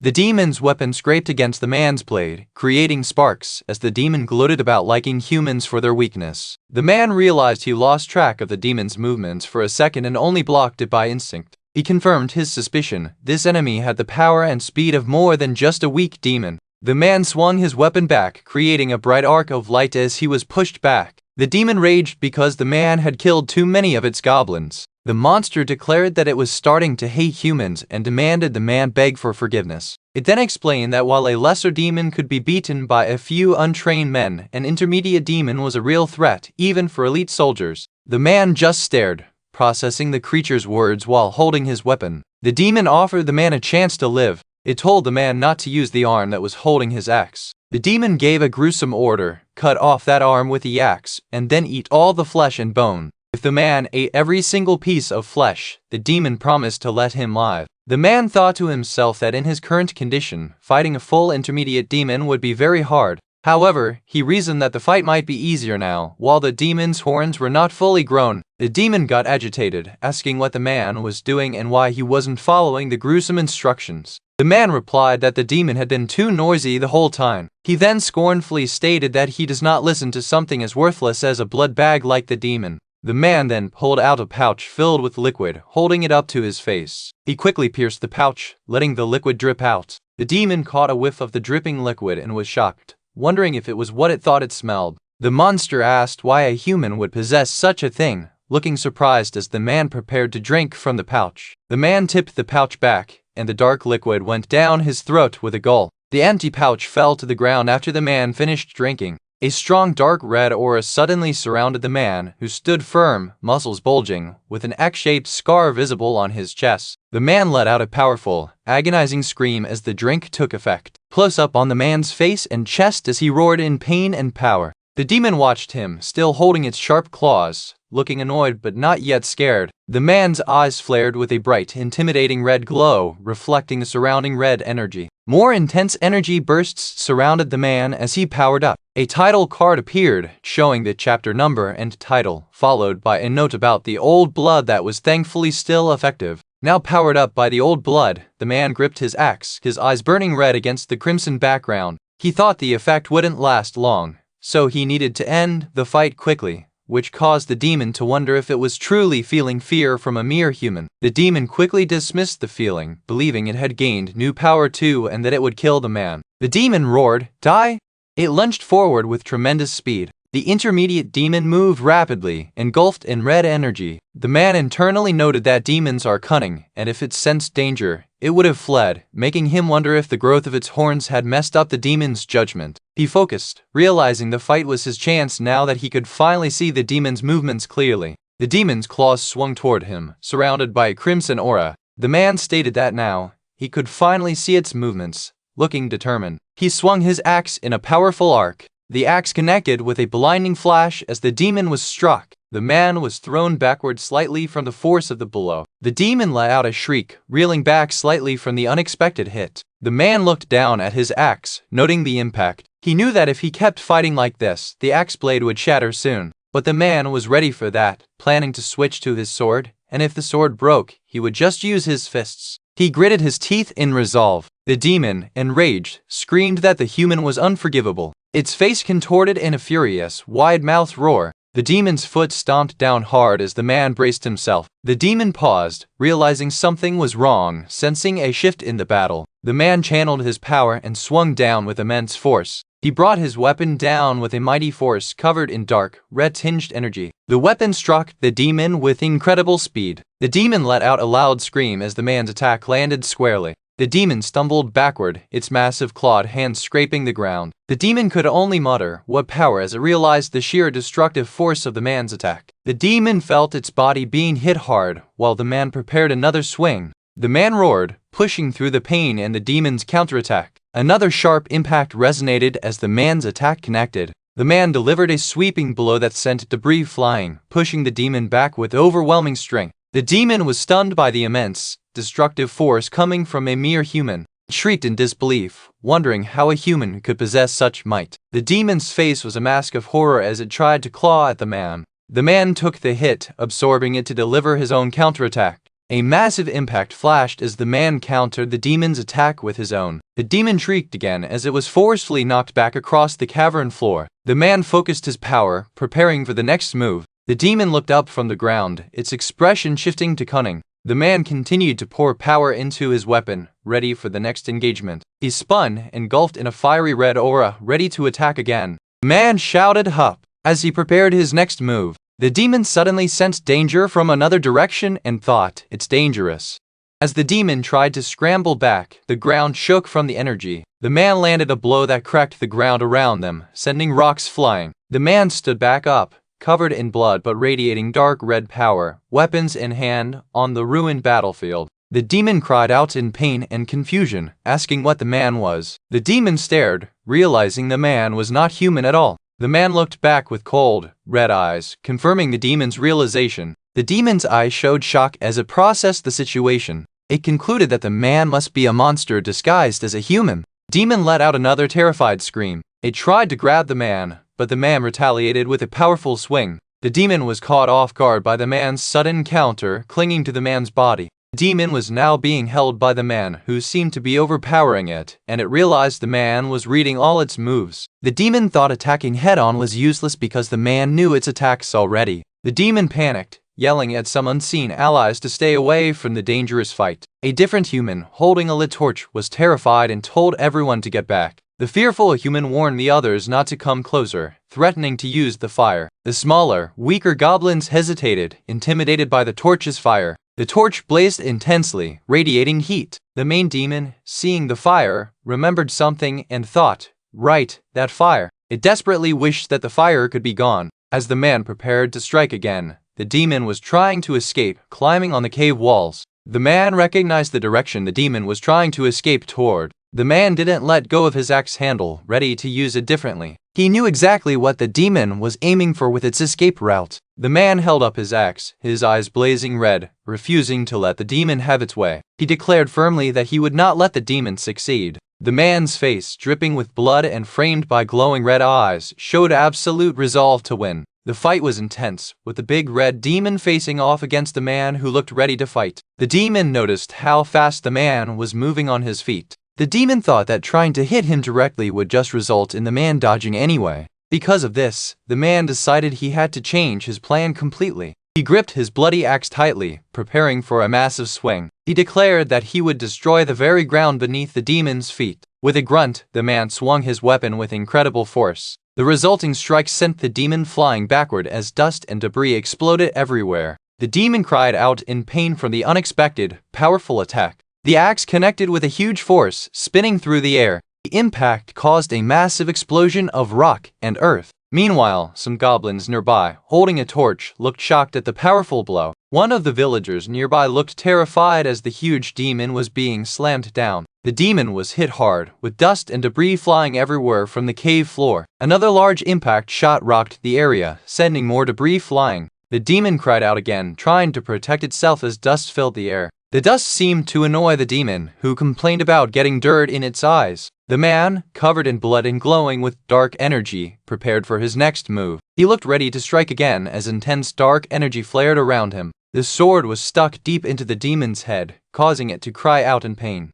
The demon was struggling against the sword, piercing its head, while the man held onto it tightly. The man commented on the demon's face, saying it now had quite a handsome look. The demon, enraged, screamed that it would kill the man. The sword was buried deep into the demon's skull, which was still partially alive. The man was surprised that the creature was still moving even after having its head pierced. He gripped the hilt of the sword tighter, surrounded by red energy. The man felt immense pain from the struggle, and the demon also screamed in agony. The demon was in pain, begging for the man to stop attacking. As the man moved, a small goblin was seen reacting in fear behind him. Another larger winged figure seemed to be rushing in or descending from above. The man stood up after the final attack, shaking off the dust and dark aura. The demon let out final groans before collapsing into darkness. The sword blast seemed to have finally finished the powerful intermediate demon. The man stood there, muscles defined, turning to look away from the fight's aftermath. He realized the buff he received just in time had saved him from fighting the demon without its boost. He was relieved. The man seemed to hear a sound or call, making him pause and look around with concern. The surviving goblins, seeing the big demon defeated, seemed to panic and one shouted loudly. The goblins' aggressive behavior calmed down now that their leader was dead, but they had already been corrupted once.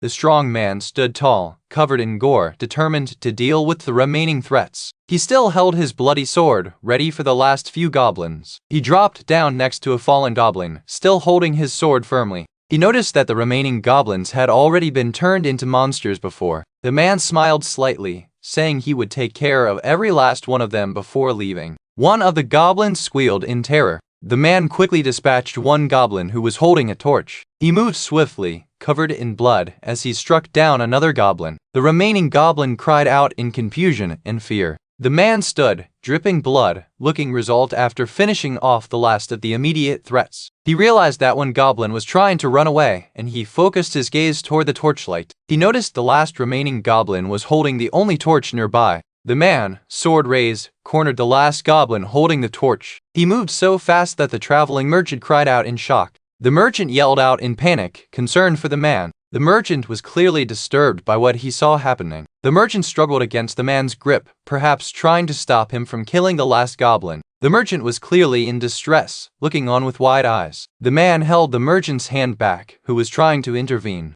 The man looked back with a stern expression. The merchant asked if the man was all right, noticing he looked pale, possibly due to his injuries. The man apologized and explained that the darkness made it hard to see clearly, then pointed deeper into the cave about the children. He decided they needed to finish off any remaining goblins, rescue the children, and go back to the village. The merchant agreed to the plan, looking slightly relieved but still anxious. The mercenary, carrying the dead demon and accompanied by the torch-bearing merchant, headed out of the cave. As they left the dark cave, the merchant excitedly announced that the children were back. The villagers outside, hearing the news, reacted with shock and relief, with one woman crying out in joy. The villagers rushed forward, calling out names like Saren, Amelia, and Ronnie, happy to see the children safe. A woman named Elga knelt to hug one of the rescued children tightly, and the merchant thanked her profusely. The villagers thanked the mercenary, but the merchant looked closer and asked about the large red thing on the mercenary's shoulder. Another villager thanked the mercenary, and an older woman offered him chicken and barley stew at her house. The mercenary told the woman to give that food to the hungry children who were crying all night. He then told the traveling merchant to eat with them.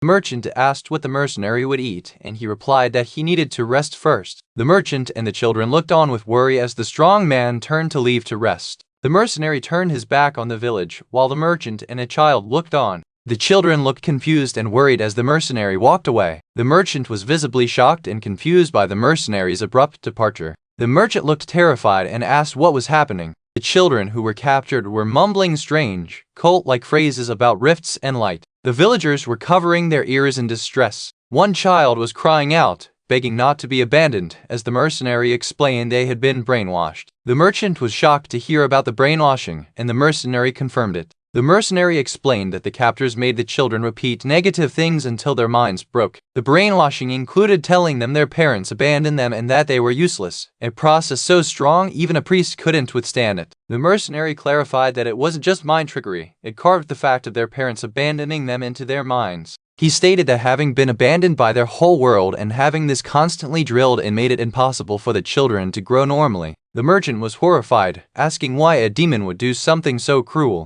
The mercenary simply replied that causing human suffering and despair is the demon's main source of food. The mercenary looked serious as he explained the demon's nature, leaving a silence in the air. The merchant asked if the mercenary meant that the children would have been better off if the demon was less cruel. The merchant hopefully asked if the parents could repent and recover the children's minds with sincerity. The mercenary replied that he doubted it, especially since the parents already abandoned their children once to save themselves. The mercenary gave a grim outlook, suggesting that repentance from those parents was unlikely to be enough. He finished by saying he doubted the parents who abandoned their kids once could ever be capable of such sincerity. The merchant looked up at the sky, speechless after hearing the mercenary's harsh assessment. The mercenary turned and began walking away from the village. He walked through the gates, carrying the dead demon on his back while the merchant and a child watched him leave. The child looked on with a shocked expression. The child cried out in surprise, asking why the mercenary was leaving so soon. The child pleaded with the mercenary to stay and rest, pointing out his injuries hadn't healed. The mercenary stated he couldn't stay because a witness had likely already talked. He added that while killing soldiers and prisoners might be ignored, killing a holy knight would not be overlooked. The mercenary started wrapping a bandage around his wrist. The merchant suddenly remembered that the monstrous barbarian had killed one of Elga's holy knights. The mercenary's eyes narrowed, saying that if they were unlucky, people might already be tracking them. He concluded that they needed to hurry and leave immediately. Meanwhile, outside the village, under a gray sky filled with crows, heavily armored holy knights arrived, standing near a tall standard. The child watched silently as the knights appeared, one of them wearing armor with a prominent star symbol. A stern-looking female knight, fully armored, stood observing the area. The strong man has successfully obtained the demon's blood, and it looks like he has about half a bottle filled. He figures this should be enough for any emergencies he might face. With his initial goal for visiting the village complete, the villagers watch him closely, wondering about the dead demon. He confirms to himself that he has achieved what he came for, which was collecting the blood.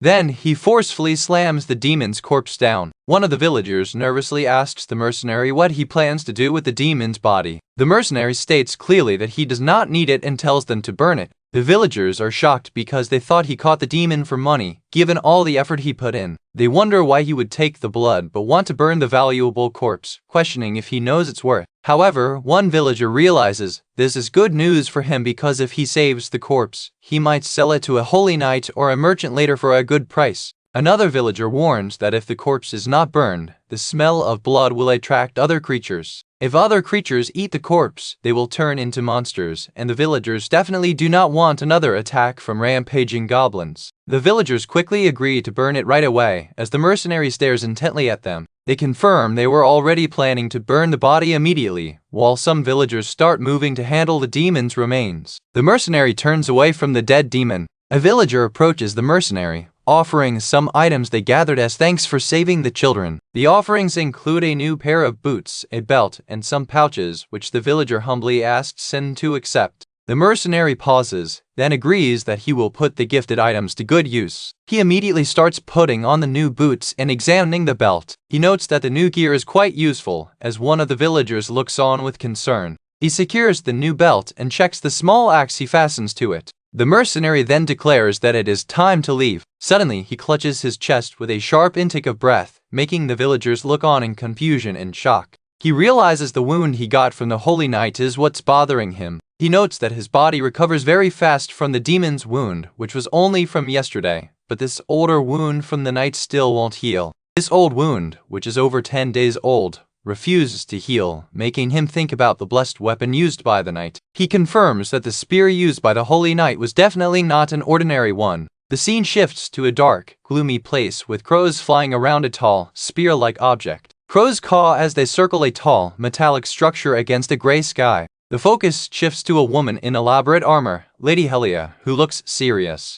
Lady Yahello is shown in her full Holy Knight armor, holding her sword. Her subordinate, Eden, standing beside her, reports that he has searched everywhere but could not find any important clues about the incident. Lady Yahello sighs, calling Eden pathetic and telling him not to just look, but to deduce the culprit's intentions from the scene. She points out that they even killed all the prisoners, so rescuing them was clearly not the goal, and none of the soldiers' equipment was stolen. She then asks why the demon's corpse was mutilated, questioning what kind of sacrilegious group could do such a thing and demanding to know who they are. Eden asks for clarification about the sacrilegious group, prompting Lady Yahello to call him an imbecile. She fiercely tells him to find clues based on his deduction, reminding him that despite his time since becoming a paladin, he hasn't moved up in rank. Lady Yahello scolds Eden, saying there is a reason he is still just a paladin even after so long. Eden thinks to himself that she is arrogant, but given who she is, he cannot argue, even though she does not know the answer either. The text reveals the identity of the woman, Arch-Paladin Yahello Muviel, standing over the massive pile of defeated demon bodies.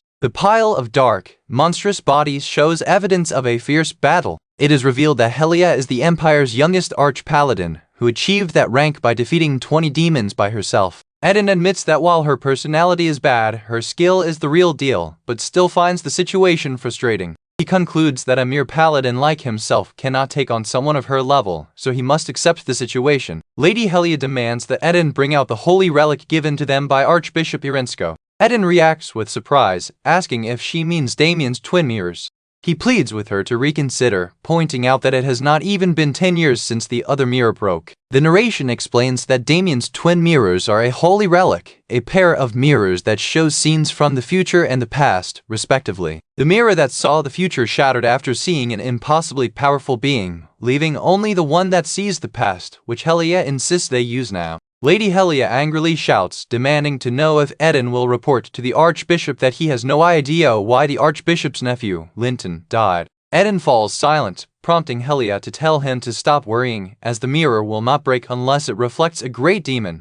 Eden then presents the remaining mirror, the one that reflects the past. Lady Yahello kneels down on the grass, holding the star-shaped mirror. As she activates the mirror, a bright light shines from it, causing a shockwave. The light intensifies, and in the reflection, they see the barbarian figure glowing intensely. The people watching gasp, asking who the barbarian is, as a fierce purple aura surrounds the man. They notice he is drinking the demon's blood, considering it sacrilege to use a blessed weapon in such a manner, and some urge him to stop. The figure stands tall, holding his weapon, and someone yells for everyone to run. Lady Yahello and Eden watch in shock as the barbarian's transformation happens. Lady Yahello exclaims in horror at what she is seeing, while the barbarian's eyes glow red with power. The mirror suddenly shatters with a loud crack. Eden cries out that the mirror broke. Lady Yahello is stunned that the mirror, which should only break when reflecting a great demon, has shattered. This means the mirror reflected someone who is on par with a great demon.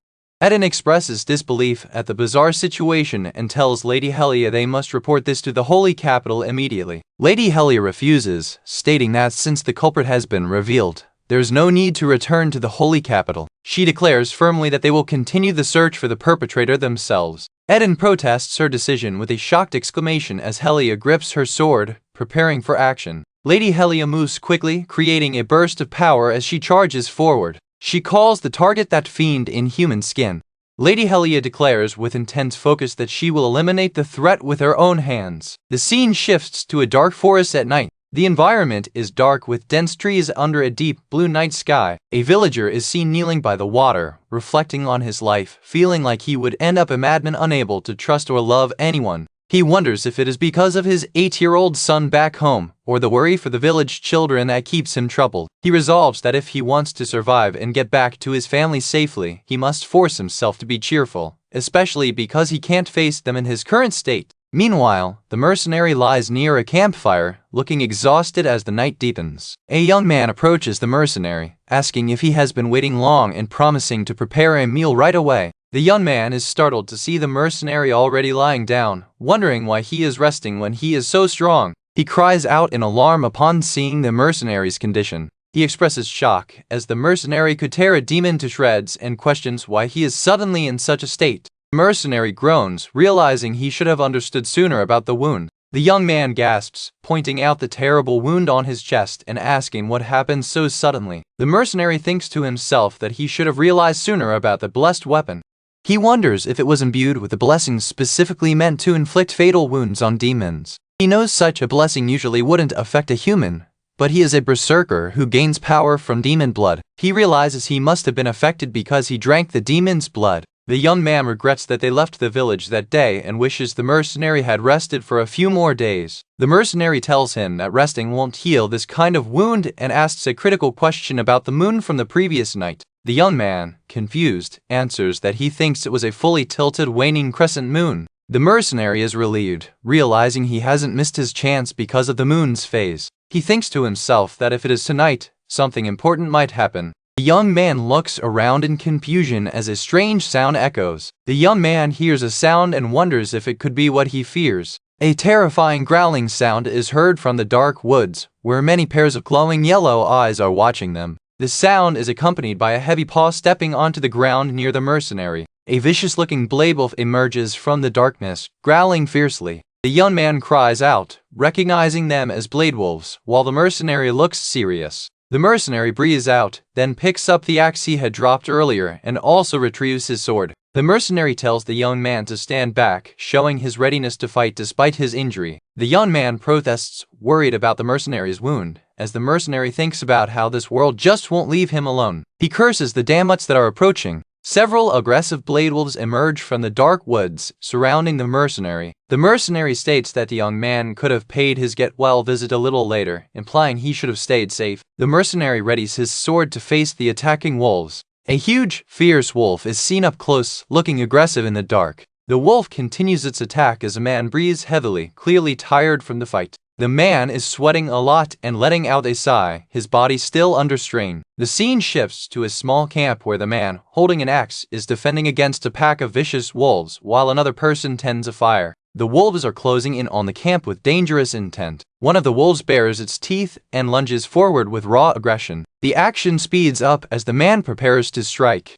He swings his axe with great force. The axe connects with one wolf's head in a brutal blow, sending blood flying. The wolf is struck hard and falls back, while the fight continues with other wolves. The remaining wolves look on in shock and fear after seeing one of their own fall. The man is frustrated, thinking he missed his target, aiming for the eyes but hitting elsewhere. He realizes his vision is becoming blurry, which makes it hard to aim correctly. More wolves charge in with loud snarls, attacking him from multiple sides. The man drops the axe and quickly draws his sword, ready for the next move. His face shows intense concentration and determination as he readies his sword. He uses the sword to fight off the attacking wolves, blood getting on his weapon. He is struggling a bit as another wolf tries to bite him while he fights the first one. He manages to connect with another blow with the sword, driving it into an attacker. One wolf is hit hard, and the man grunts in effort. The man holds the sword tight, keeping the wolf at bay, while another nearby wolf snarls. Another wolf manages to get close, scratching him, making him react with a sharp intake of breath.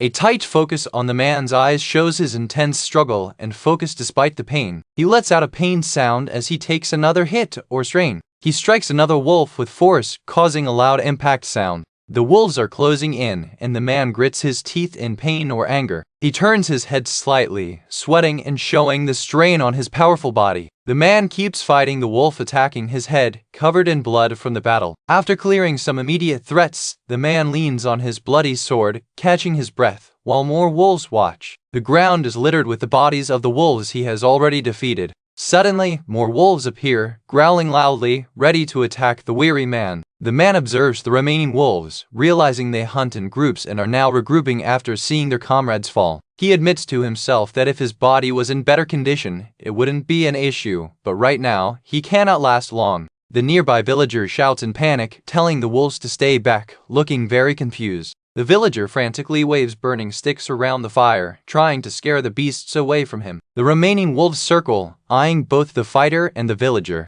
The fighter knows that in his current state, using his last resort is like taking poison, but he has no other choice. This space is used for sound effect transition. He desperately uses a straw tube attached to a flask to drink a dark liquid. The empty flask is thrown aside after he drinks the contents. As the man stands up, a powerful red aura surrounds him, making him look immensely powerful, while the wolves look intimidated. The wolves gulp in fear, sensing a huge change in the man's power level. The man's eyes glow intensely red, showing the effect of what he just drank. The giant wolf pack leader charges at him. The villager is terrified, holding his torch as high as the pack leader attacks. The pack leader rushes forward, glowing with menacing energy. The man is about to be struck by the enormous wolf, much to the villager's horror. The villager's face shows pure shock at what is about to happen. The scene shows the intensity of the attack impact. The man is surrounded by the enraged wolves, bathed in the red glow of his new power. He swings his sword, which now glows with energy, at the approaching beasts. He reflects that the effect of this blood berserker buff changes based on which demon's blood he consumes. He thinks this time the buff is likely an agility enhancement, similar to the power of a very quick demon he fought before. The man stands firm, glowing red, as two large wolves charge him from behind.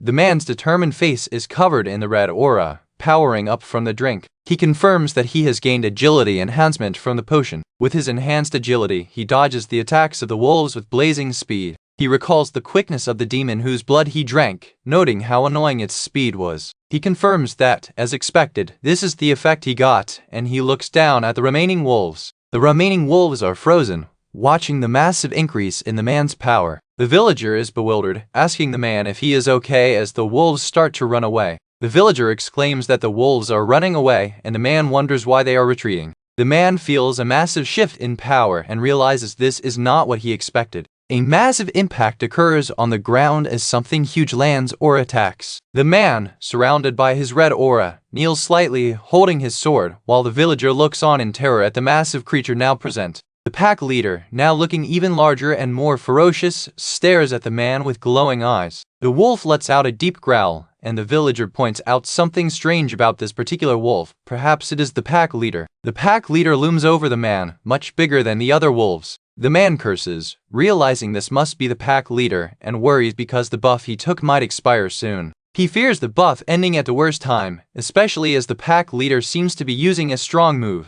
The pack leader attacks with incredible speed and power. The attack passes with a great swoosh, and the man wonders what kind of power the leader possesses. The man is clearly struggling under the immense force, wondering if the leader is trying to crush him with sheer weight. He lets out a gasp of exertion as he is being overpowered by the weight. He yells out in pain or effort while trying to resist the crushing pressure. He lets out a sound of pain, and the villager cries out, telling him to snap out of it and focus on the wolf. The villager pleads with the man to recover quickly because the massive wolf is right there. The villager desperately urges him to regain his senses and fight the wolf. The man is still struggling under the weight of the giant wolf while the villager holds his torch in fear. The man gasps, feeling the extreme pressure and his own current limitations. The pack leader roars, looking down upon the struggling hero. The villager tries to encourage him, noting that the conditions for his power boost should have already been met, asking why it hasn't worked fully yet. The man looks up toward the sky with a strained expression as the villager asks why he is looking up when the wolf is right in front of him. The man is focused on something in the sky as the wolf prepares another powerful move.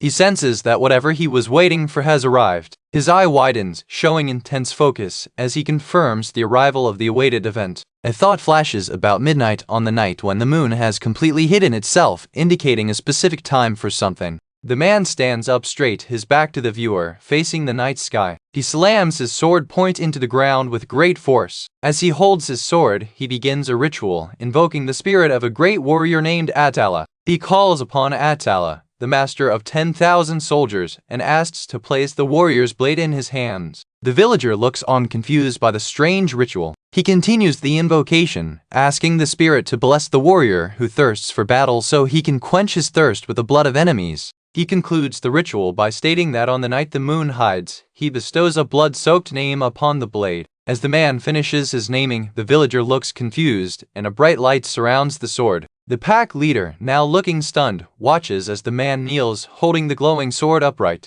The wolf lets out a bewildered sound, and the man's aura flares with intense power. Villager is shocked, exclaiming about what is happening. A massive, fiery energy erupts around the man as the naming ritual completes. The man kneels, engulfed in a powerful, warm, bright aura, holding his sword vertical. This part is a transition panel showing the intensity of the power. The man focuses, feeling a reverberation of will, something he also experienced in his first playthrough. He states that the name he will give the sword is about to be revealed. His eye glows intensely as he declares the name for his sword. He announces the name he has chosen for the sword, Mosquito.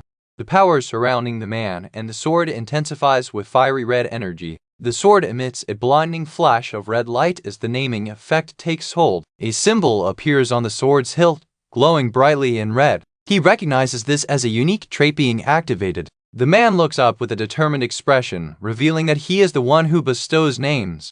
The Berserker stood amidst a fiery glow, holding his bloodied sword, feeling a strange power surge. The question hung in the air. What name should be given to this very sword now? He looked up with an intense gaze and declared the sword's name would be Mosquito. Indeed, he had decided the sword's name would be Mosquito as the power activated. As the name settled, a sound echoed, showing a powerful energy focused on the blade. A strange symbol appeared on the sword, signifying the activation of a special effect. The surviving white wolf let out a terrifying howl, still threatening the barbarian. The barbarian turned to face the beast, his muscular back showing the recent fight's toll. The traveling merchant cried out in fear for his companion, the barbarian. The barbarian struck swiftly, sending the massive wolf reeling back with a powerful blow. He followed up with a heavy stomp, continuing the relentless attack on the monster. The fight was intense, but then a notification announced that a special effect was activated. Dark, reddish energy swirled around the blade after it struck the enemy. The special effect was revealed to be vampirism, which restored a small amount of health. With the healing, the barbarian felt strong enough to live again, as even some wounds started to heal. The white wolf, wounded but furious, showed its menacing grin. However, the barbarian knew this little bit of healing was not enough yet. He challenged the monster for another round, calling the wolf a damn son of a bitch as the chapter title appeared. Another heavy strike landed on the wolf's head, covered in its own dark blood. The wolf thrashed wildly as the dark energy of the effect started working on the barbarian's body. The beast's eyes burned with rage as the healing continued despite the severe wound. The barbarian stood firm, holding his sword, looking absolutely dominant now. A system message confirmed that a small amount of health was restored, and then, amazingly, all wounds were healed. He confirmed that even the fatal wound from the Holy Knight had completely healed over. He thought that these monsters showing up were actually helpful in the end as he surveyed the slain wolves. The ground was littered with the dead bodies of the white wolves, showing the scale of the battle. Looking at the sword, he noted that an ancient script, probably meaning mosquito, appeared on it, though he couldn't read it. The vampirism effect restored life force with every damage dealt, but since the sword was low grade, the healing wasn't very strong. To fully recover from such a bad state, he would need to kill dozens of monsters, and it wouldn't work on enemies without blood. The barbarian sighed, realizing this much healing was sufficient for the moment. He thought to himself, looking determined, getting a new special effect without materials was a big plus, and it wasn't a one-time trick. He remembered a lesson from his first life: expecting too much too soon only brings trouble. As he gripped his weapon, hiding behind a tree, the merchant peeked out, realizing the terrifying wolf leader was dead and the pack was massacred. He stepped out, thinking the barbarian should have collapsed from his injuries, and approached him. The merchant asked if the barbarian was okay, but the warrior turned and questioned him abruptly, asking why he didn't run. The merchant was shocked that the barbarian's wounds, including the one from the Holy Knight, were all gone. Barbarian asked the merchant why he hadn't used the chance to run away when he was weak. The merchant looked confused, then realized that if he had run, the wolves would have easily caught him anyway. The merchant pondered this, wondering why he hadn't thought of running, and the barbarian just grunted. The merchant thought hard, his expression shifting from contemplation to sudden realization and fear. He realized that he was too worried about the injured barbarian to even think about running away himself. The barbarian told the traveling merchant to keep watch because he was exhausted and needed some sleep, while the merchant looked terrified. The merchant thought about how he was so focused on the barbarian that he didn't consider escaping alone. The barbarian turned to leave, telling the merchant to watch carefully as he was going to rest. The merchant nervously agreed, but the barbarian warned him that if he tried to run, he would pull his intestines out and make a rope from them. The merchant shrieked in terror, realizing the barbarian was totally serious about his threat. He wondered if the barbarian was joking, but coming from a barbarian, he knew it must be true, worrying about crossing the border now. Later, under the dark night sky, the merchant sat near a small fire, looking distressed. He sat there, clearly still shaken by the barbarian's intense threat. The next day, the merchant looked up at the bright sky, still looking exhausted. He groaned, telling the barbarian they still had about 10 more days to walk to reach the Alliance's territory because the Empire's southern region was vast. The merchant was pointing at a map, showing the barbarian the route through a scenic but rugged landscape near a river. The merchant asked if they could cross the border without trouble, mentioning he preferred not to meet another holy knight. The barbarian confirmed it should be fine, explaining they deliberately chose this poorly guarded path. The merchant added that they might meet bandits instead of holy knights, but bandits wouldn't be a problem for the barbarian. The barbarian looked puzzled as the merchant explained that at a human level, nothing could stop him. The merchant pointed out a small castle called Multama where they could restock food, noting it was far from the Elba faith's influence. He continued to explain that the Free Cities Alliance territory was smaller and had better roads, which is why they were taking a shortcut. He showed the map again, pointing out that following the shortcut would lead them to the Golden Road and quickly to Vistana on the eastern coast. The barbarian looked thoughtful, acknowledging the journey wouldn't be easy but better than the old times. The merchant recalled that over 300 years ago, the eastern continent was a chaotic place where small kingdoms fought constantly. Back then, people were very exclusive and wouldn't welcome outsiders, especially a huge, potentially rowdy barbarian. The barbarian remembered his first meeting with Melissa, who looked at him like an insect, while she curiously asked what he was talking about regarding a traveling companion. Melissa, a young mage who was a sheltered scholar, was holding a large book. The barbarian justified her reaction, describing himself as an Adalan from the wastelands, copper-skinned and tall like an ogre, making her wonder if he was a hybrid. He recalled that she immediately noted down that a massive barbarian asked to travel with her, worrying about trafficking or criminality. That memory surfaced as a useless thought, but then the merchant spoke about the current times. The merchant assured the barbarian that the Free Cities Alliance is now more open, so he doesn't need to worry too much about his appearance. The merchant tried to insist he was telling the truth, despite the barbarian giving him a questioning look. The barbarian looked ahead down the path where a small group of armed men stood ahead.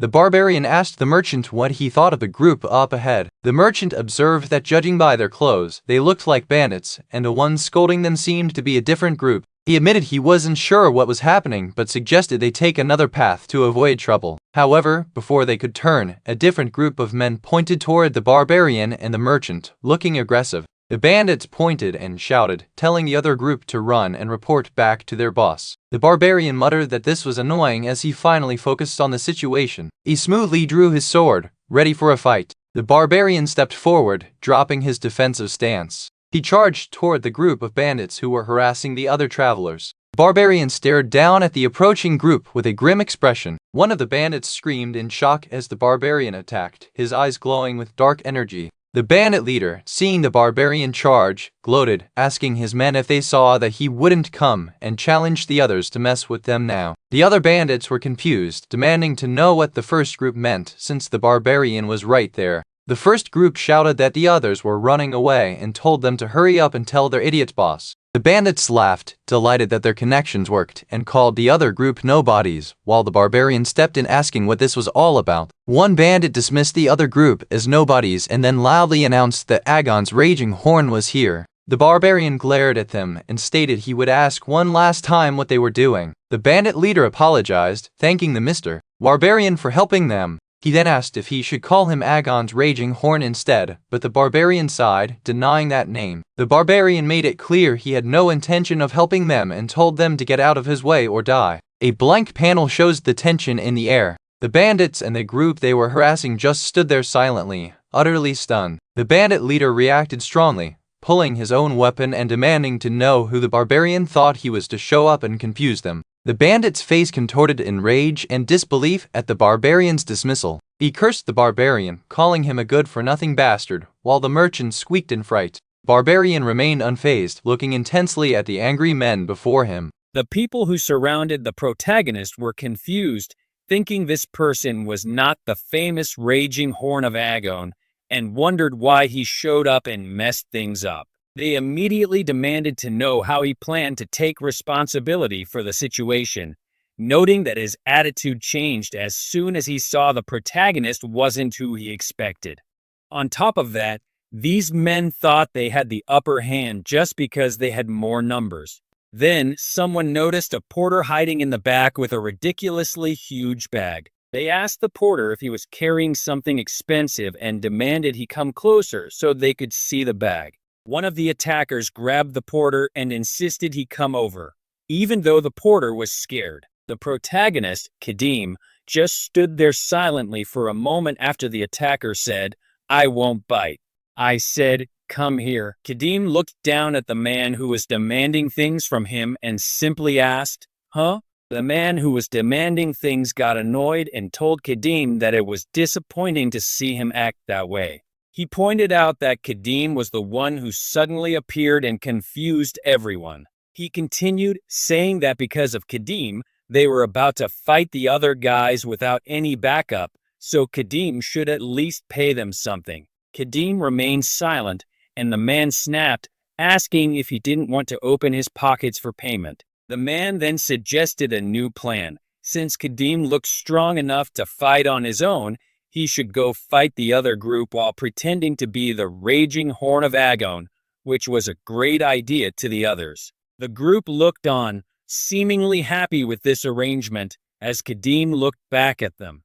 Kadim then let out a loud roar and declared himself to be the terrifying barbarian, the Raging Horn of Agon. The men happily agreed to this fake persona, suggesting Kadim should shout that every once in a while during the fight so the enemies would be confused. They then stated they would take the bag as payment to settle the score. One of the men then cheekily pointed out that if Kadim hadn't shown up, things wouldn't be so messy, and if a man has courage, he should own up to the problems he creates. He then rudely asked if, looking like that, Kadim was actually a woman. Kadim seemed to dismiss this comment, saying he would feel bad about it, but admitted it was his first time seeing a barbarian, so he didn't know how to tell the males from the females. The bandits burst out laughing, teasing the other man for making Kadim, who they thought was the real deal, scared and speechless. They wondered if Kadim was holding back because it was the challenge period. One of the men then thought that Kadim must be holding back to avoid trouble during the challenge period. The man who made the initial demand announced that since they were now partners, they should introduce themselves, asking for the Mr. Barbarian's name. Kadim agreed to tell them his name, but before he could finish, a quick action shocked everyone. A swift movement showed a blade cutting through the air. The scene showed Kadim's powerful attack splashing blood. The man who was talking was hit with extreme force, causing him to fall backward in shock, asking, "Huh?" The remaining bandits reacted with confusion, one asking, "Huh?" and another thinking, "Just now." One bandit was utterly terrified, shouting, "What?" with a look of pure panic. Another bandit screamed in terror, "Heek!" The surviving bandit shouted in shock, realizing the man they thought was Kadim had just cut off their leader's head, and he was actually dead. Kadim looked down and stated, "Ah, as I thought." Then he fiercely demanded to know if they had any idea who they just messed with. He warned them that they should not expect to leave alive. Kadim then announced his real name. "My name is Kadim. I am the great warrior of Atala." Kadim looked at the axe he was holding, noting that it was not in good condition. The blade was dull, and the joints were loose and rattling. He supposed he had treated it roughly since it was never meant for combat in the first place. He thought he should find a decent axe once he reached a castle, as he finished his self-reflection. The chapter title page showed the second playthrough in the game, Chapter 13. After the title, a butterfly landed on a wooden post against a bright blue sky with white clouds. The butterfly flew off as Kadim grabbed the wooden post. Kadim then swung the post down with immense force, splitting the head of one of the remaining bandits, sending blood flying everywhere. Kadim then calmly said, He looked at the crude axe in his hand again, thinking about its poor condition, dull blade, and loose joints. He admitted that he probably treated it roughly since it wasn't a real combat weapon, concluding he should find a better axe in a castle later. He made a sound of exertion as he looked at the terrified remaining bandit. The bandit, gasping for air, weakly asked if his companions, Geben, Meeden, and Morag, were all dead. The remaining bandit, holding his small knife, was clearly terrified by Kadim's brutality. Kadim just stared at him coldly, making the bandit scream, "Heek!" again and try to run away. Kadim swiftly brought his foot down hard on the running bandit. The bandit screamed in pain as Kadim stepped on him, thankfully not shattering his ankles. Kadim thought that at least he wouldn't have to pull his axe out again, and then warned the subdued bandit that if he didn't want his spine snapped, he better answer some questions. Kadim stood over the terrified bandit, asking if they were bandits and what their connection was to the two who ran away earlier. He then asked about this raging horn of Agon they had been talking about. The remaining bandit paused, trying to remember the details. Another member of the porters group explained that Agon was a city in the center of the Free City Alliance. This city had the largest arena on the continent where many mercenaries, gladiators, and wanderers gathered looking for wealth and fame. The supposed raging horn of Agon was a legendary barbarian mercenary who had won there multiple times. Kadim realized these fools must have mistaken him for that famous warrior, confirming, "Yes, probably." The porter then remarked that it was strange because the raging horn of Agon was such a big celebrity that even the leaders of the great cities couldn't meet him easily, so he wouldn't come to a remote place like this. One of the remaining bandits vehemently denied this, shouting that their boss was from the arena and they were best friends since then. He insisted the warrior would drop everything to help if asked. The bandit then excitedly said to wait until the real raging horn of Agon arrived, threatening Kadim that he and his group were dead meat. Kadim cursed the Black Hammer gang bastards, realizing the situation had escalated because of them. He explained that this area was originally the territory of their Blood Cave gang, and that the Black Hammer gang pushed them out using their superior numbers. The bandit explained that this was why their boss asked his best friend, the Raging Horn of Agon, for help. Kadim told the remaining men, "Oh boy, you were completely fooled," prompting the man to ask, "What?" Kadim pointed out that if they were truly best friends, the famous warrior wouldn't let them live as bandits in the sticks. He could have easily given them money to start a proper business in a city. The bandit started to realize the truth, wondering, "Huh?" The bandit wondered if their boss had lied, while Kadim stood over him. Kadim stated that regardless of the circumstances, he had killed 6 of their members, so they wouldn't let it go. He decided it was better to strike first than be tracked or ambushed, and since the opponent was a bandit gang, he could loot their supplies without guilt. He also planned to find a usable weapon while he was at it. Kadim demanded that they lead him to their base to clean up the rest. The terrified bandit finally agreed, shouting, "Arg!" Kadim dragged the remaining conscious bandit, who was protesting, toward the Blood Cave gang hideout. The scene shifts to the entrance of the Blood Cave gang hideout, where 2 sentries stand guard near a small fire.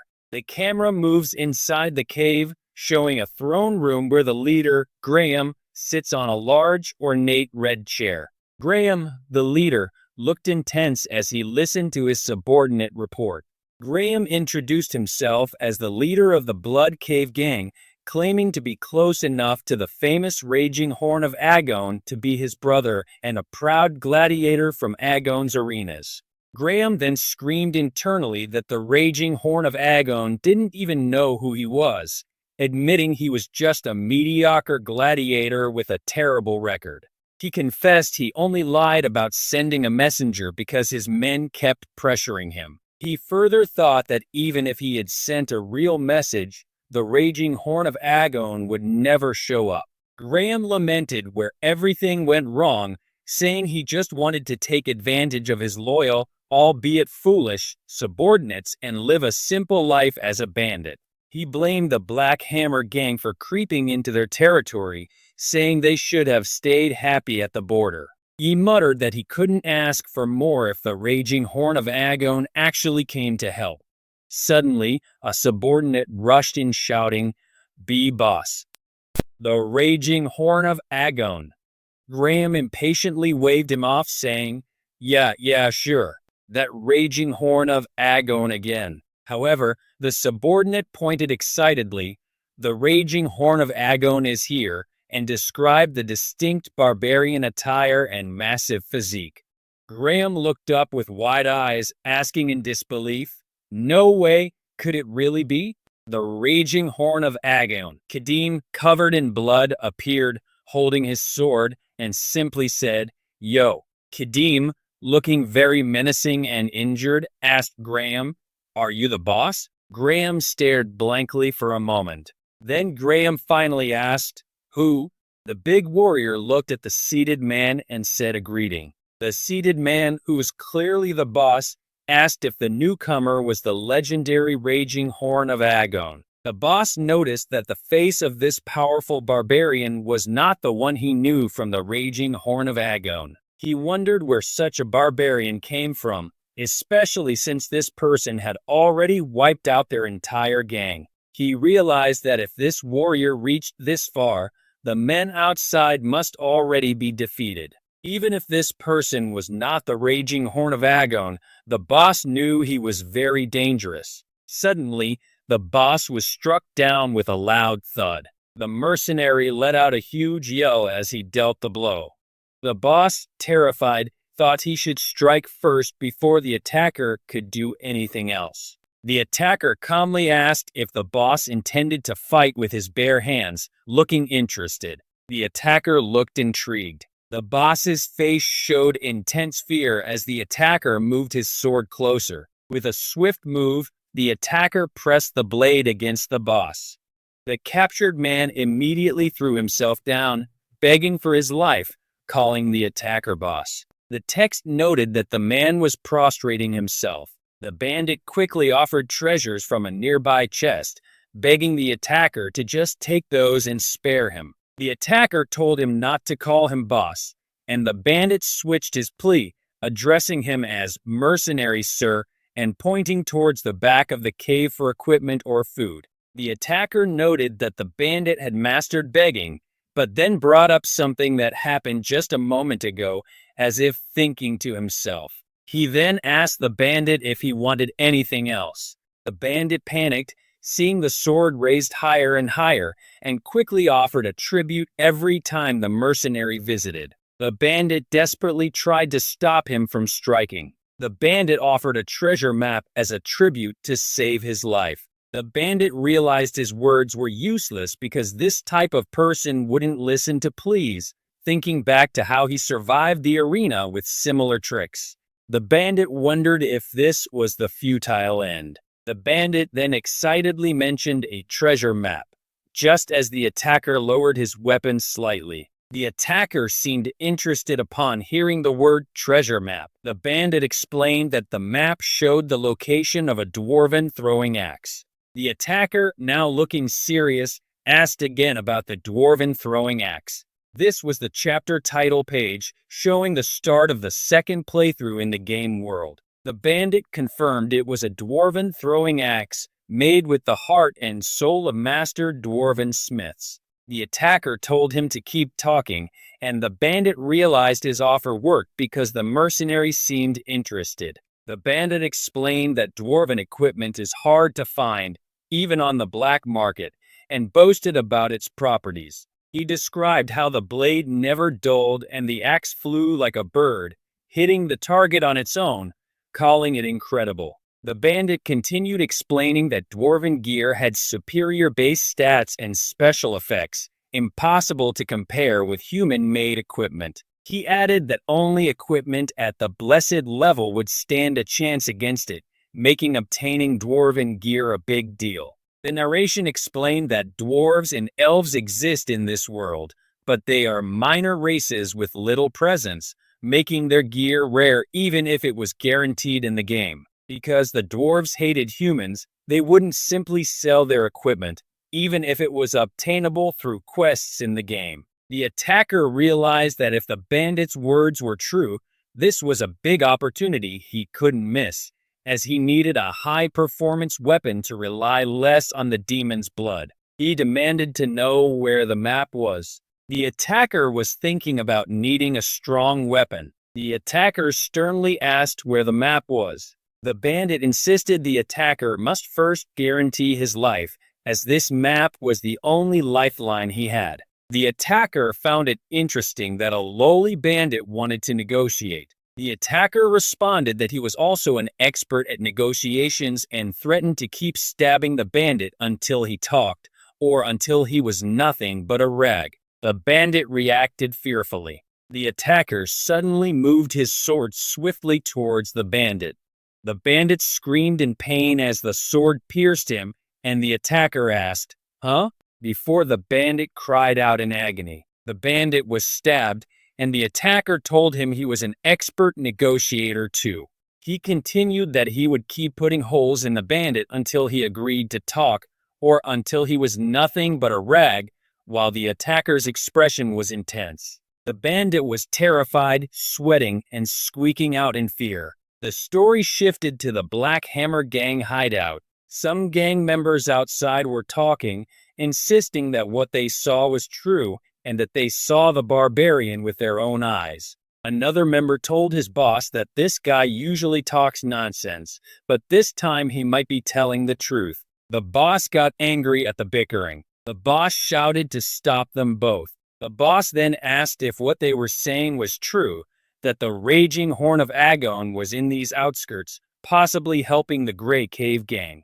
The Black Hammer Gang leader, Krevin, questioned if that made any sense. The messenger confirmed it was true and begged the boss to believe them about the bear-sized barbarian. Krevin thought that seeing these dimwits talk like that, they must have seen something, recalling rumors that Graham and the raging Horn of Agon were friends, but dismissing it as nonsense. He reasoned that a legendary arena champion wouldn't bother helping third-rate bandits like them, and it wasn't hard to find a big barbarian mercenary near the borders, suggesting they just hired one for show.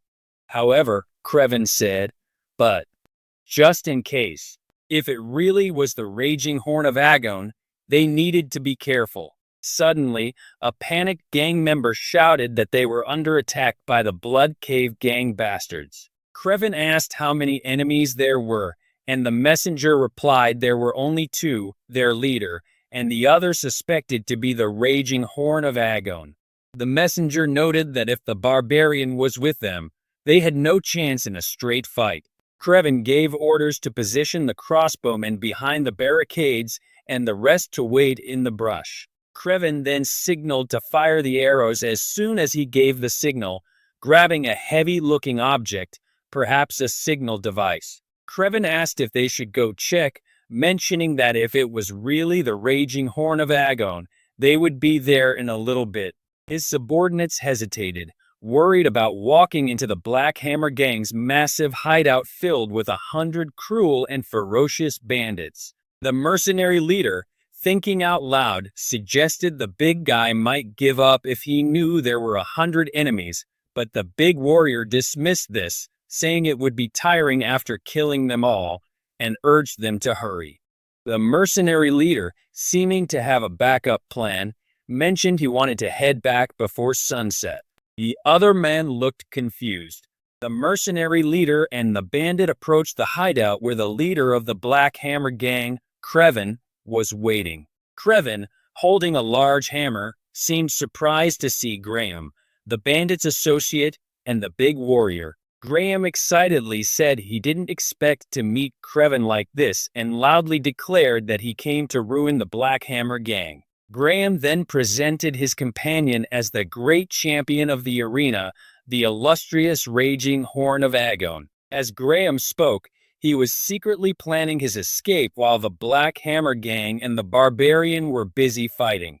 Krevin looked furious, grabbing his hammer, and questioned Graham's actions, saying he wasn't the Raging Horn of Agon. Graham tried to argue that he had no desire to fight if he got what he came for, suggesting they avoid bloodshed. The real Raging Horn of Agon, confused, asked if Graham was not him. Creven realized the big warrior was not the Raging Horn of Agon, confirming his suspicion. Creven smiled wickedly, thinking that with this confusion, while the Black Hammer Gang and the barbarian fought, he could escape. The bandit who was pretending to be the Raging Horn of Agon seemed pleased with his diversion. The big warrior, realizing the trick, grabbed Graham roughly. The big warrior yelled that he was not the Raging Horn of Agon, and that he only wanted what he came for, suggesting there was no need to fight. Creven, seeing the truth, shouted that he knew it.